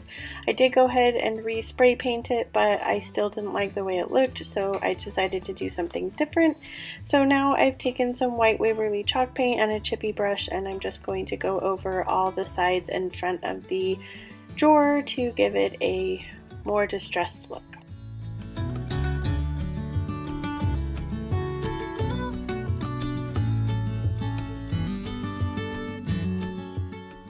Because I had something else in mind when I started this project, I had filled in the holes, and so since that didn't work out, I decided it was too plain without something else on the front.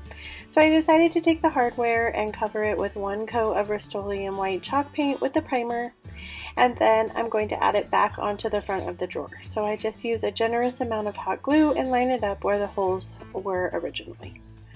Once I have that all completed, I'm ready to add the potting soil, so I'm going to cover the bottom of both of the drawers with the potting soil. Once I have that done, I'm ready to add the plants in, and where I'm going to put the planters in my yard, I am going to stagger them one on top of the other, so the bottom drawer will only have plants like in the front, and then the top drawer will have plants in the whole part of it. Once I get all the plants in, then this project is complete.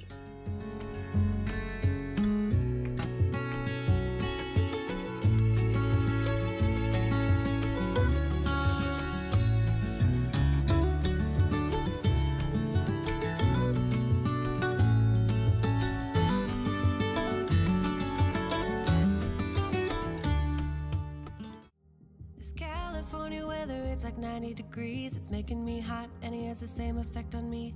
It's just something about the way that he's making me feel. My insides are out, I just wanna shout his name. My body's giving up on me, cause I don't know what to do with my fingertips. I wanna run up through his hair, but I'm trying not to stare. I get a little starstruck when I see him. I couldn't hate him even if I tried. Am I a little crazy to believe that I could wake up with him by my side? I know I could get his attention if I worked it all out. And we got a little tipsy on a Saturday night. Yeah, I want him and I need him. He's got a one-way ticket to my heart. Ticket to my heart.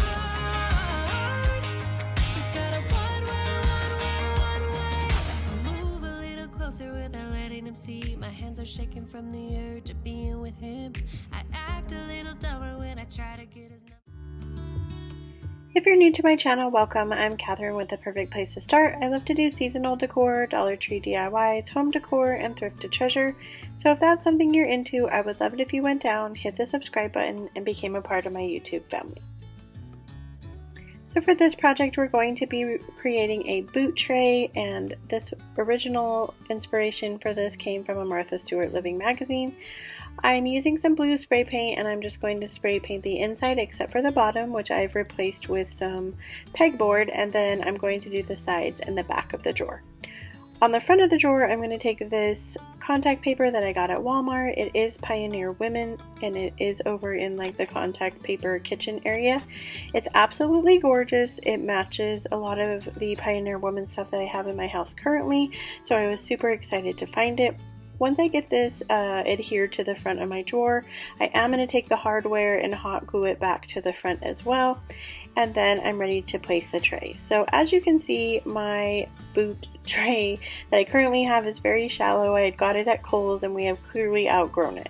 So I'm going to move that away and replace it with this drawer. So I picked up these rocks at the Dollar Tree, and I'm going to put them into the bottom of the drawer. Well, when I start putting the rocks in, I realized I did not buy near enough rocks, so I will have to go back and get some more bags. But the idea is to cover the entire bottom with the rocks. Once I have all the rocks in there, then I'm going to replace the shoes back in there, and then this project is complete. My body's giving up on me, 'cause I don't know what to do with my fingertips. I wanna run up through his hair, but don't stare. I get a little starstruck when I see him. I couldn't hit him even if I tried. Am I a little crazy to believe that I could wake up with him by my side? I know I could get his attention if I worked it all out. And we got a little tipsy on a Saturday night. Yeah, I want him and I need him. He's got a one-way ticket to my heart. Ticket to my heart. He's got a one-way.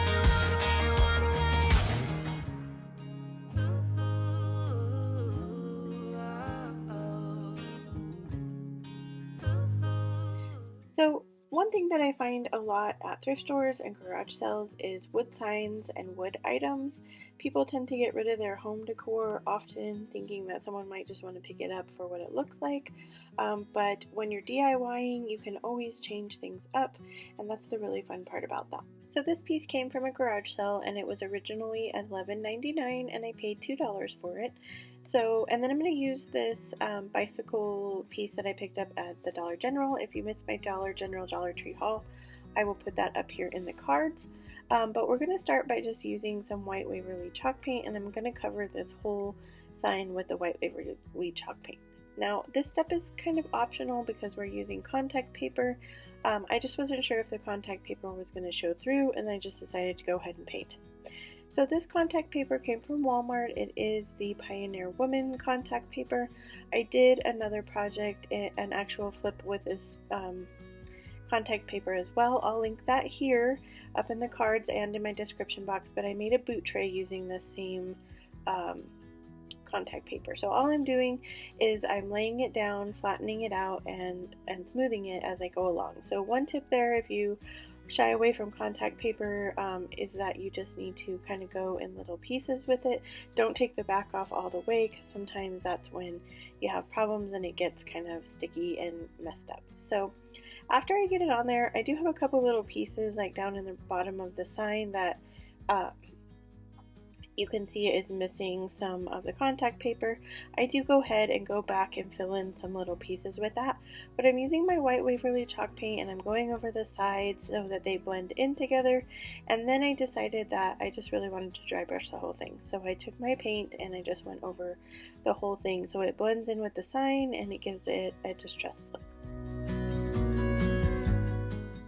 So I took that bicycle piece outside and sprayed it with my Rust-Oleum white spray paint that has primer. It took 2 coats, and then I also put in these little hooks that come from one of those picture frame holders from the Dollar Tree. I had my husband screw those in for me, And then I'm ready to glue on my bicycle. So I'm just using hot glue, putting it in various places and attaching it to the sign.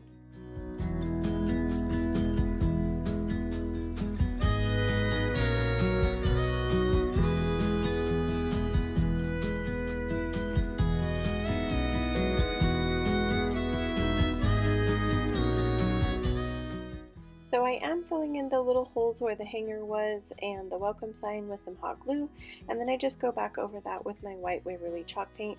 I am going to use the welcome sign that came with the bicycle. I'm going to hang it down where the hooks are. So next I'm going to take some paint and I'm going to paint the flowers and the leaves that are on the top of the bicycle, and I will list all of the supplies down in my description box in case you want to check out the actual colors that I used. And then I just kind of paint it all on there, and I do go over it with some white Waverly chalk paint in the end.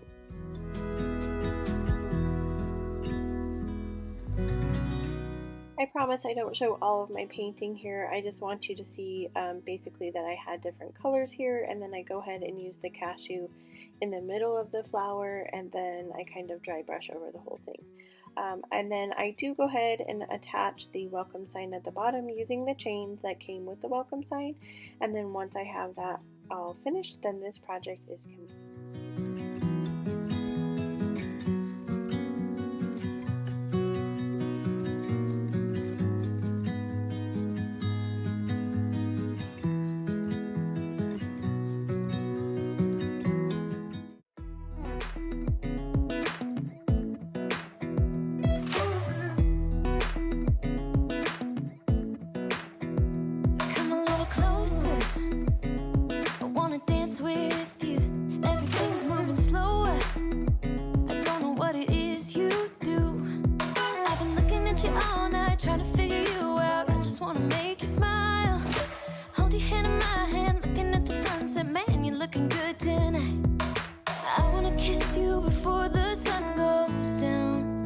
It's what you're doing, making me feel like I'm falling.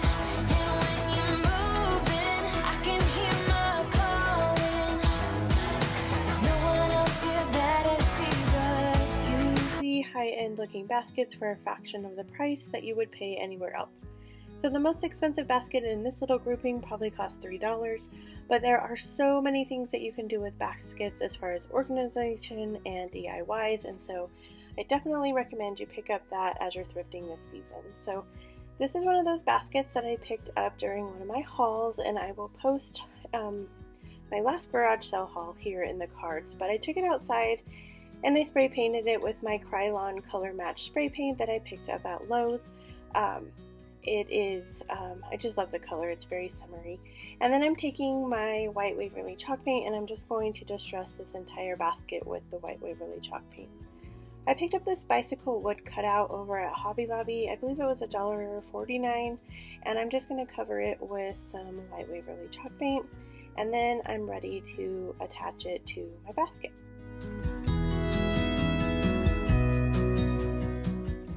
Here's the basket all distressed with my white Waverly chalk paint, and I'm going to just go ahead and hot glue my bicycle onto the basket.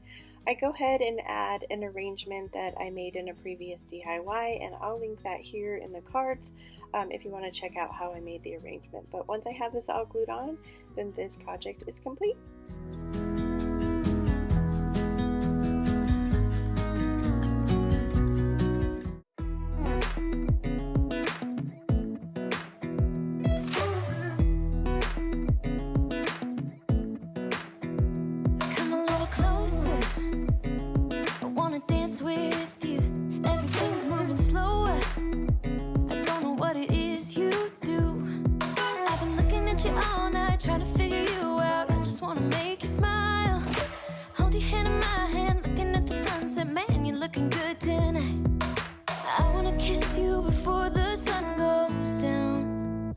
here's a before picture of my front porch. It definitely needed a makeover. I'm going to kind of take you through the process of this video, and I come in and out just giving you kind of updates as I go through the video. So these bar stools is what I'm going to start with, and they came from Habitat for Humanity. I paid $13 for both of them. I'm just giving a good sanding to the bar stools, and then I'm using this driftwood stain that I picked up at Dollar General over in their craft section. I'm using a paintbrush from the Dollar Tree, and I'm just painting on one coat over the entire bar stool, all the rings and underneath. And I do both bar stools.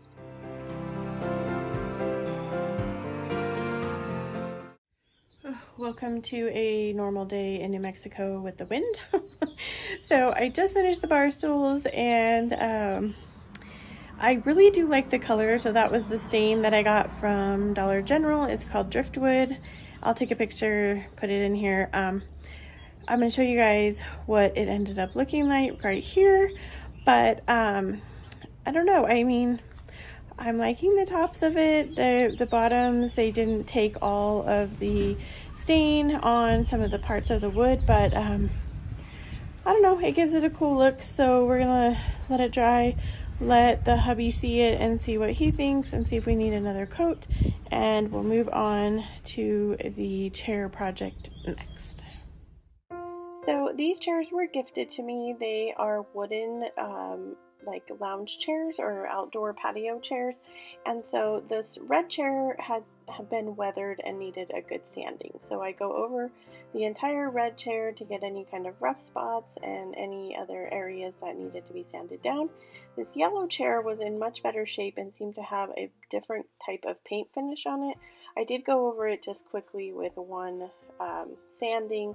Not much of the paint was coming off. So, and then I'm using my Platinum Ring chalk paint that came from Walmart, and I'm just going to go ahead and paint both chairs, the entire chair.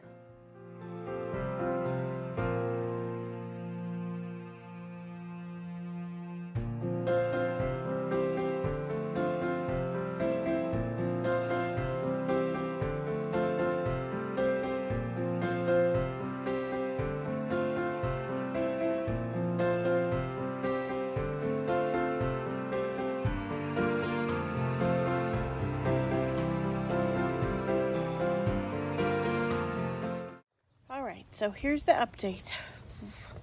It's been a long day.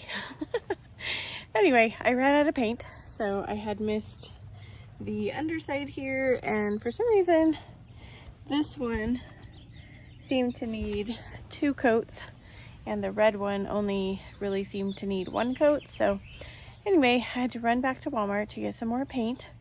But I am ready to finish this up, and then I have one other DIY project to do for this front porch makeover. I had some baskets. I'll show you guys those in a little bit, but I had some baskets, and they have seen better days, and so I'm going to paint them white, and I'll show you that process here in a little bit. I realized I didn't show you the before picture of my bar stools, but I did show you guys what it looked like with the 1 coat of the driftwood stain from Dollar General. I am really liking it more as it sits in there. I love the top of the bar stools. I don't know.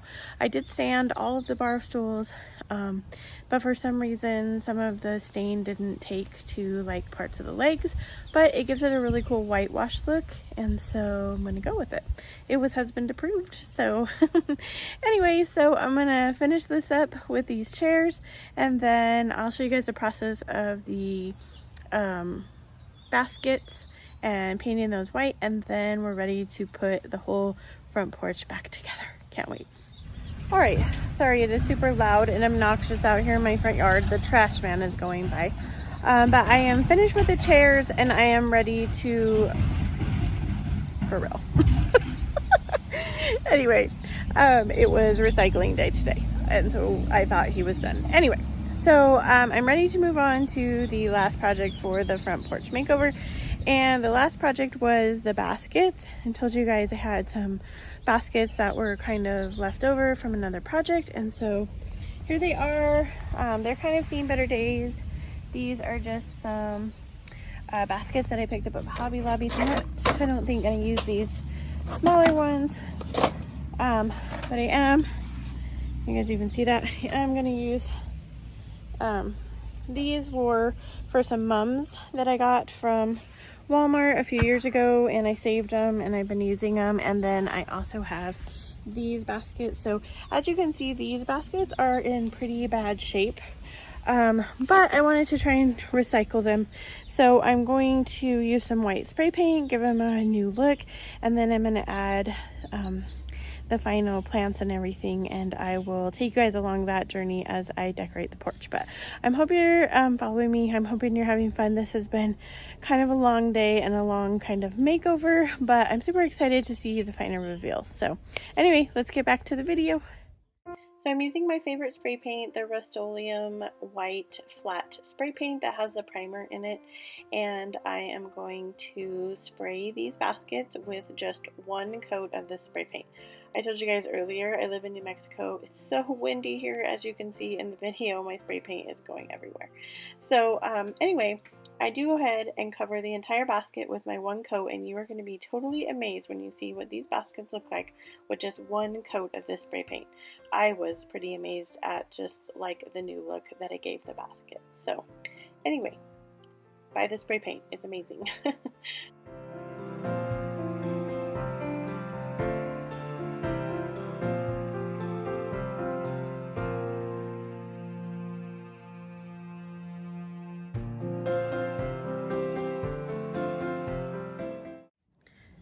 Alright guys, so I am ready to go ahead and start putting everything back into the space, and I'm going to go ahead and take you guys along that journey. So let's check out how it finally turns out. So to start with, I just take a broom and I'm sweeping off this front porch area. I do have this table that I decided to leave there, and this table was also gifted to me by a friend. So I am putting my chairs back in. Look at how beautiful they look in that platinum rain color. I got this tablecloth from Walmart. It's just a plastic tablecloth. I thought it would add some really nice color to the front porch. I put my bar stools out with the baskets, and I'm adding my ferns that I got from Walmart. They were $12.88 each, and then I also have some hanging baskets that are hanging up in the top. So here are some before and afters of my DIYs today. The plant stands, I just really loved the color and how they turned out. And the chairs, I couldn't be happier. That platinum ring, I have a lot of furniture painted in that color. It just happens to be one of my very favorite colors of chalk paint.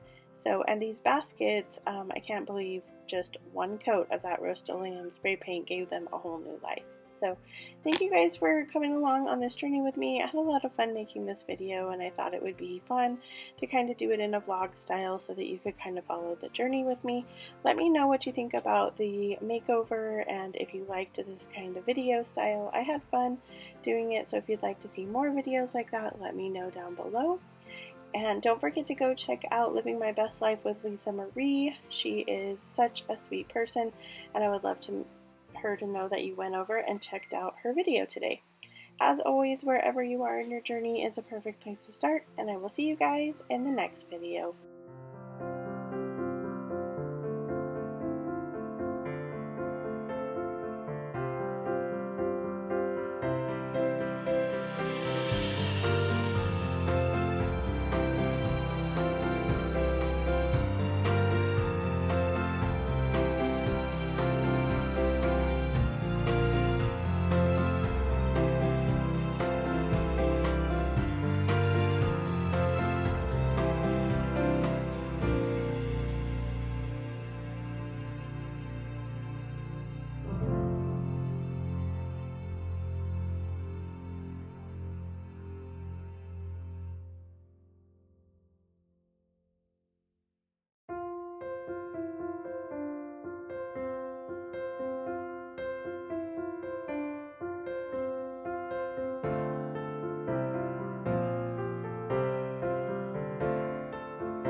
So these are just some of the like pictures that I have picked up in the past at garage sales, and I've used these both as planter ideas. So I just wanted you to see it doesn't have to be like 4th of July. I have a 4th of July or a patriotic theme going here in the video, but doesn't necessarily have to be that. It can be any picture that you can pick up.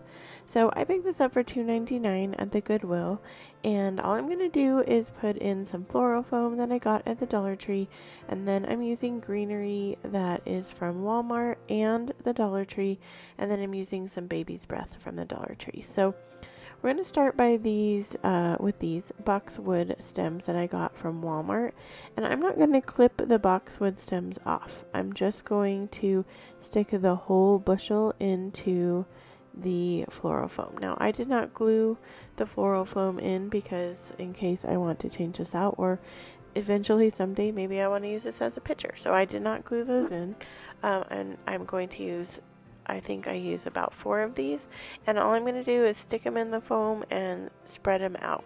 Once I get all the boxwood in, then I'm going to go in with the Dollar Tree greenery, and I did clip the Dollar Tree greenery apart, and that's where I go and use it as the filler. So one really like easy and inexpensive way to make a fuller arrangement is to buy like some more expensive greenery or florals and then use the less expensive ones to kind of add or to give it the fuller look, to give it the little fluffies. So I just go around kind of the bottom with the Dollar Tree greenery, and now we're ready to add the baby's breath, and this also came from the Dollar Tree. So I'm just going to go in and randomly place it all around the arrangement, and then this project is complete.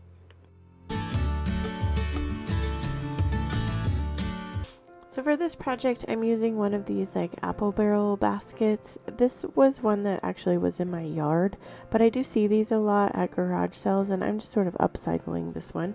Mine have seen better days for sure.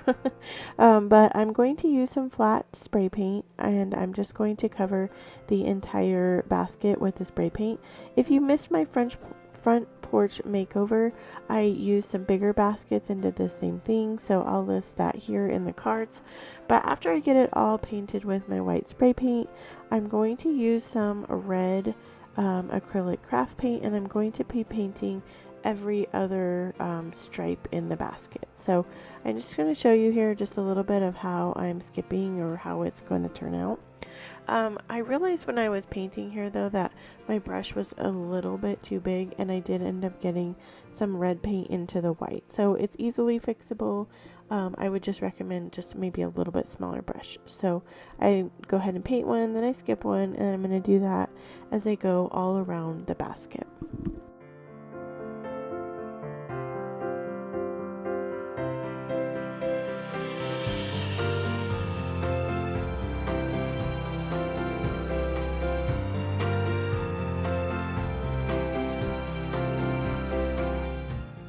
Once I have the stripes done, then I'm going back in with some blue acrylic paint, and I'm going to do the top and the middle stripe of the basket. So because my basket has some like worn and weathered looks to it, I didn't break them off. I just sort of painted them blue and went with the rustic look. If you don't like, the pieces sticking out, you're absolutely welcome to maybe break them off a little bit or clip them so that you don't have any pieces sticking out if you want it to look a little bit nicer. I was okay with the rustic look, I guess, so I just went ahead and painted it. So then I'm going to go ahead and go around both of those stripes, like I said, all around the basket.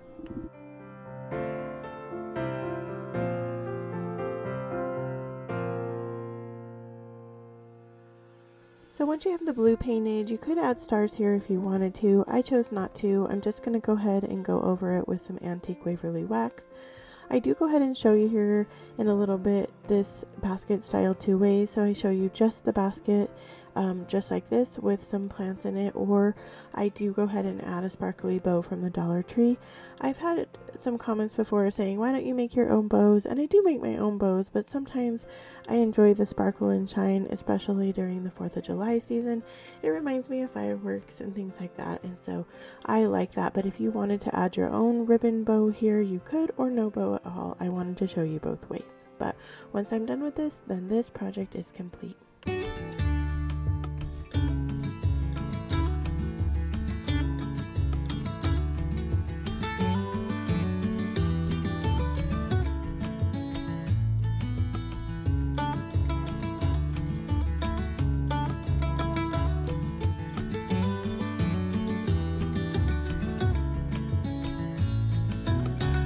So this project is super simple. All we're going to do is take a basket and we're creating a floral arrangement out of the basket. You guys know how much I love baskets. You can find them at any garage sale, any thrift store. You can also get baskets at the Dollar Tree, so they're an inexpensive way to add color and fun to your home without having to spend a lot. So I'm going to go ahead, add this floral foam that came from the Dollar Tree, and I go ahead and cover the entire bottom with it.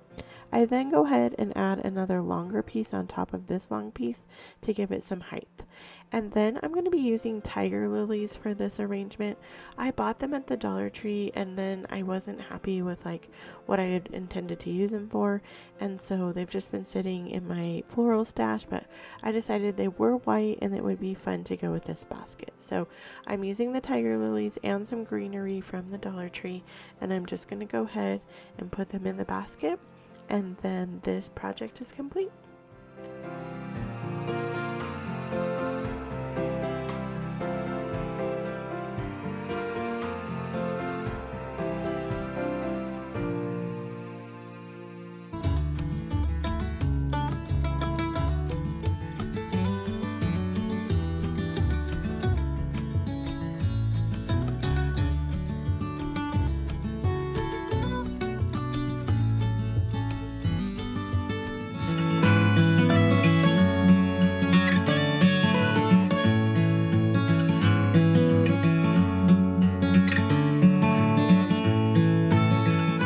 So first we're going to take our Waverly white chalk paint and we're going to just do one coat over the box. The box has a lot of nice texture, so we don't need to add a lot of paint. It will give us the distressed look without having to do all the work.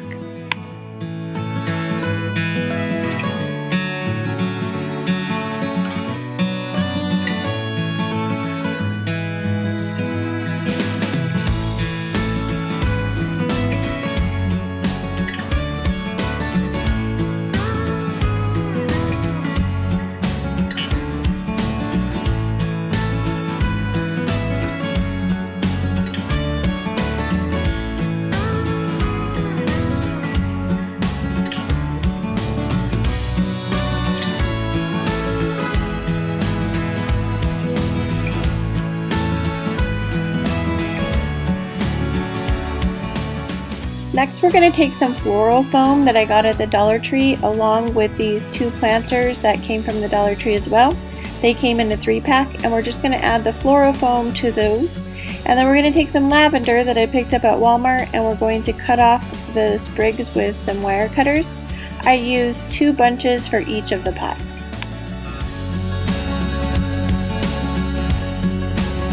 So we're ready to assemble our chest. We're going to take the 2 pots and we're going to place them inside the chest, moving them over to the side as far as they will go. And then you're going to fluff out your lavender.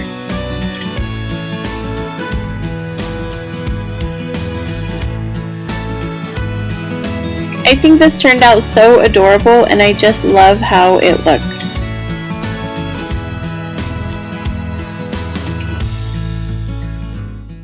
Our second piece is a shutter that I've had for several years, and I was originally going to do a Christmas piece with it and I never got around to doing it, so today we're going to turn it into a simple but fun farmhouse shutter. So first thing we're going to do is we're going to fill in some holes that are on the side of the shutter, and I'm just using some of the filler that I got at the Dollar Tree, and I'm just going to rub that over the holes and let it dry a little bit.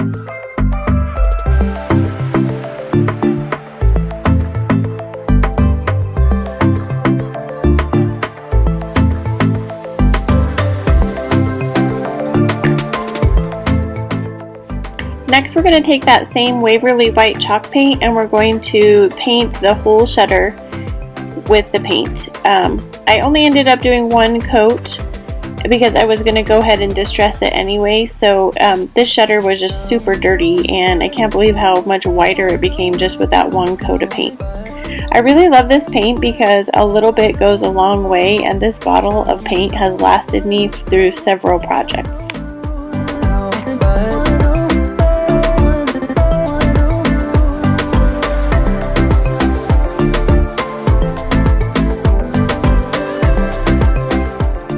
So we are ready for the distressing. I'm going to take the antique wax from Waverly, and I'm going to use a rag, and I'm just going to go ahead and rub it all over the shutter. This wax is pretty forgiving. I felt like I did put a little bit too much of it in certain places, and so then I'm just going to go over it again with the Waverly white paint just to tone down what I had done.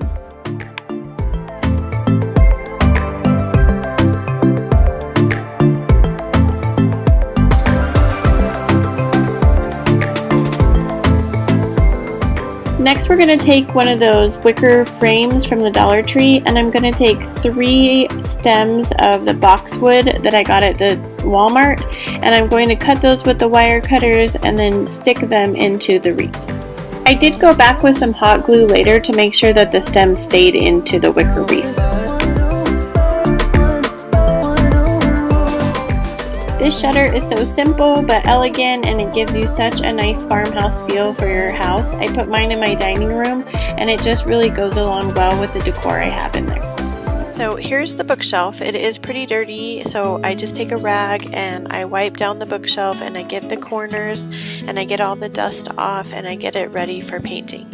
I picked up my chalk paint at Home Depot, and I thought it was going to be a white color, and it turns out to be a light gray color, which is fine. I was really happy with how it turned out, but I guess my tip number 1 would be to make sure that you're getting the color of paint that you actually want. It's a good thing I didn't absolutely need a white, because I would have been disappointed. So I'm just going to put a coat of paint over the entire bookshelf, and then I'm going to let it dry for the recommended hour to 2 hours, and then I'm going to come back and give it a second coat of paint. I'm not ready, not just yet. I'm not ready for autumn. Autumn comes too soon.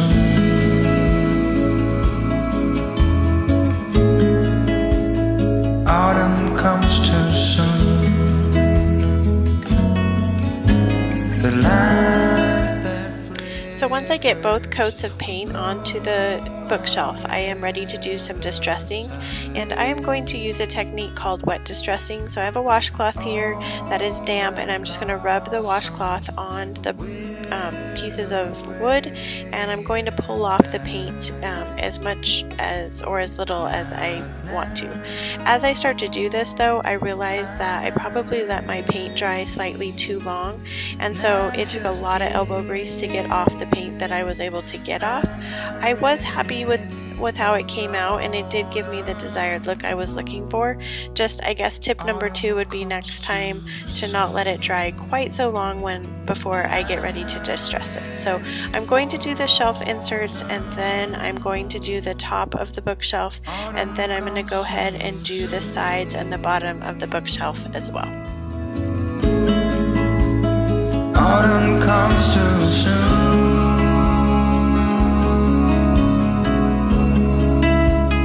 Autumn comes too soon. So distressing works best when you have texture, so things with grooves and things like that, it will pull off the paint a lot easier. So I was really happy with how the sides and the bottom of the bookshelf end up turning out. So here's the stencil I'm going to use today. It's a buffalo check stencil, and it's a really large stencil, probably the biggest stencil I have ever used. So I decided to start on the shelves because that's a little less scary, and I just put the stencil at an angle, and I go ahead and start going over it with my Ink by Waverly chalk paint. And I'm just going to go ahead and do each of the shelves this way. This was a really time-consuming project to do the stencil, so it just you need to be patient if you're using a large stencil, or any stencil for that matter. I'm just using my Dollar Tree stencil brush that's in the crafter square, so any stencil brush that you have would work. Hide with me, hide with me.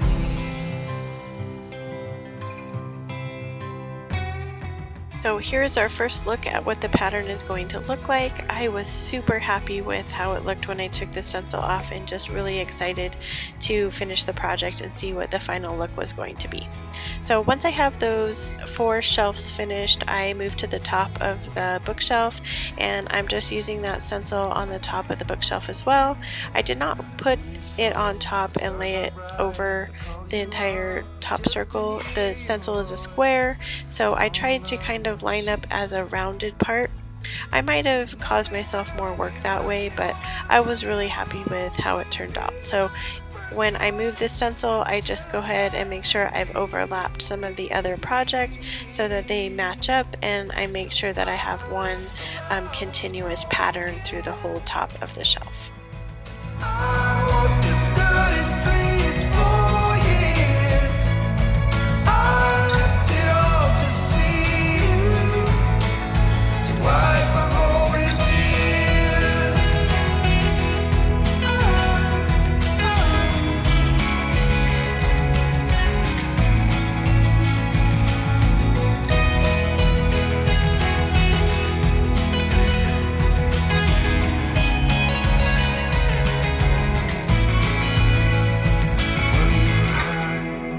Hide with me, hide with me, hide with me. Come and hide. We're ready to apply the protective top coat, and I got this at Walmart. Home Depot was out of any kind of wax or protective top coat for chalk paint, so this was the only one I could really find. I don't wind up being very happy with the end result with it. I did follow the directions exactly, using even the right brush it asked me for, and as I'm applying it to my piece, I noticed a little bit too late that some of the black paint is running from adding the coat. So if you have any idea why that happened, I would love to know in the comments below. I end up having to kind of go over it there. As you see, there's some black tint to the coat that I didn't notice, and so I end up having to do some touch-up work a little bit later. But anyway, as I'm applying the protective coat, I just apply it throughout the entire piece of furniture, and then to the bottom and sides as well. As you can see, I did go ahead and do the pattern in the very bottom of the bookshelf. That way you kind of get this floating look when the shelves get put back in there, and it just added a real final look to it, and it just kind of elevated this bookshelf, I thought, once I got all the shelves in. So here's our final project. I just was absolutely in love with how it turned out. And then as my husband spins it around here, it has this really cool geometric pattern that reminds me kind of Alice in Wonderland. I don't know why, but that is my favorite fairy tales. So anyway, here is the bookshelf in my dining room. I'm using it for some cookbooks, and I just love how it gives it kind of a farmhouse feel in there. I just am really happy with how it turned out. So I'm going to start removing the hardware from this first sign that I picked up, and I paid $3 for this sign at a thrift store. I had already removed one of the other clips for a different project, and I'll link that video above if you'd like to check it out. But I'm going to remove this and then fill in the holes with some spackle that I picked up at the Dollar Tree.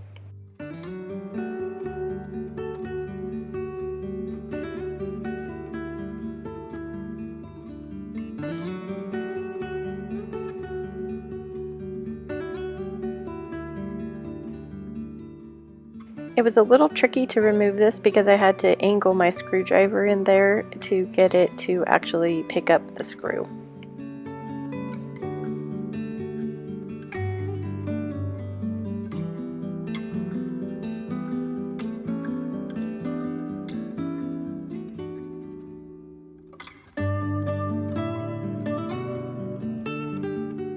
So now I'm just filling in the holes with the spackle from the Dollar Tree, and I just smooth it out and get it ready to be painted.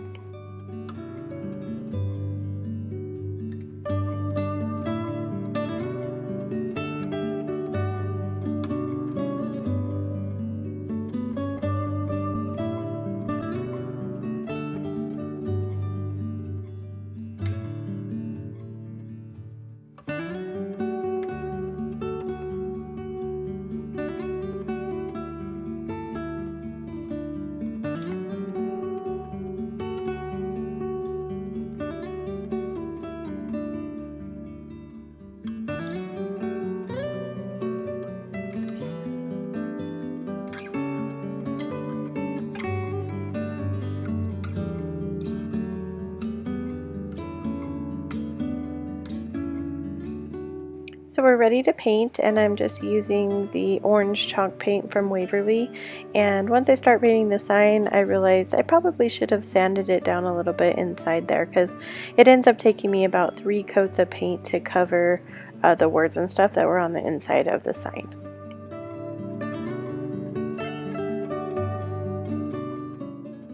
I'll link all the products I'm using today in the description box in case you're interested and want to pick them up.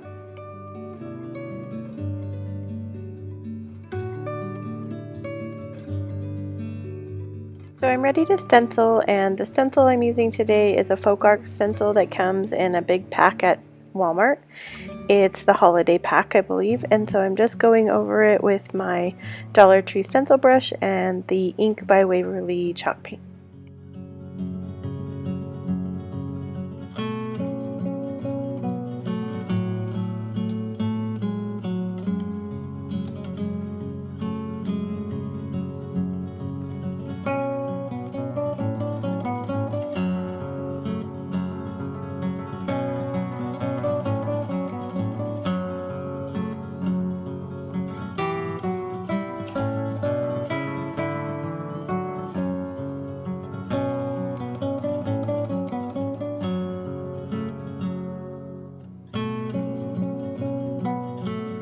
So here's the finished product. I think it is just so cute, simple, but very high-end looking.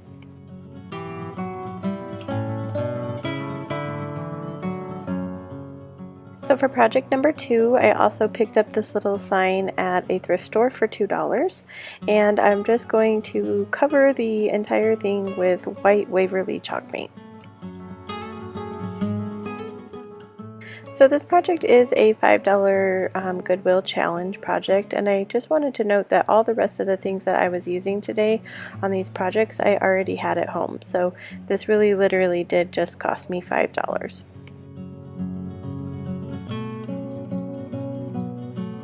So I have a thing for decorating with vintage Halloween things, or just more like classic old looking Halloween things, and I felt like these 2 signs really fit into that aesthetic. We're ready to use the stencil, and this stencil also came in the folk art pack that was the holiday pack, and it's actually like a 12 by 12 stencil, and I just cut it down because I wanted the face to fit inside the sign along with the letters boo. This 12 by 12 piece also has another pumpkin face that goes with it and the words that say eek.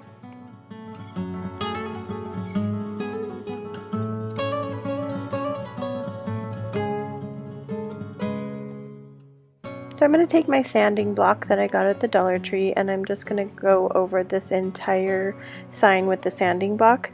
The purpose is to make it look aged and to give it a distressed look. I'm going to go over it with the antique Waverly wax to fill in the parts where I distressed to give it an even more aged look.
So it's ready for the antique wax, and I'm just going to use my paintbrush, brush it on, use my rag, and wipe it off.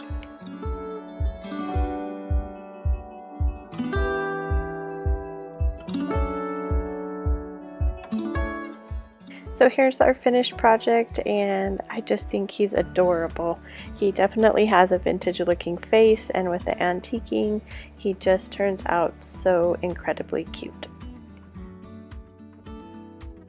Thanks for watching today. These were so fun to make, and I just am in love with this ghost. If you haven't subscribed to my channel yet, please consider doing that and hit the bell so you're notified every time I make a new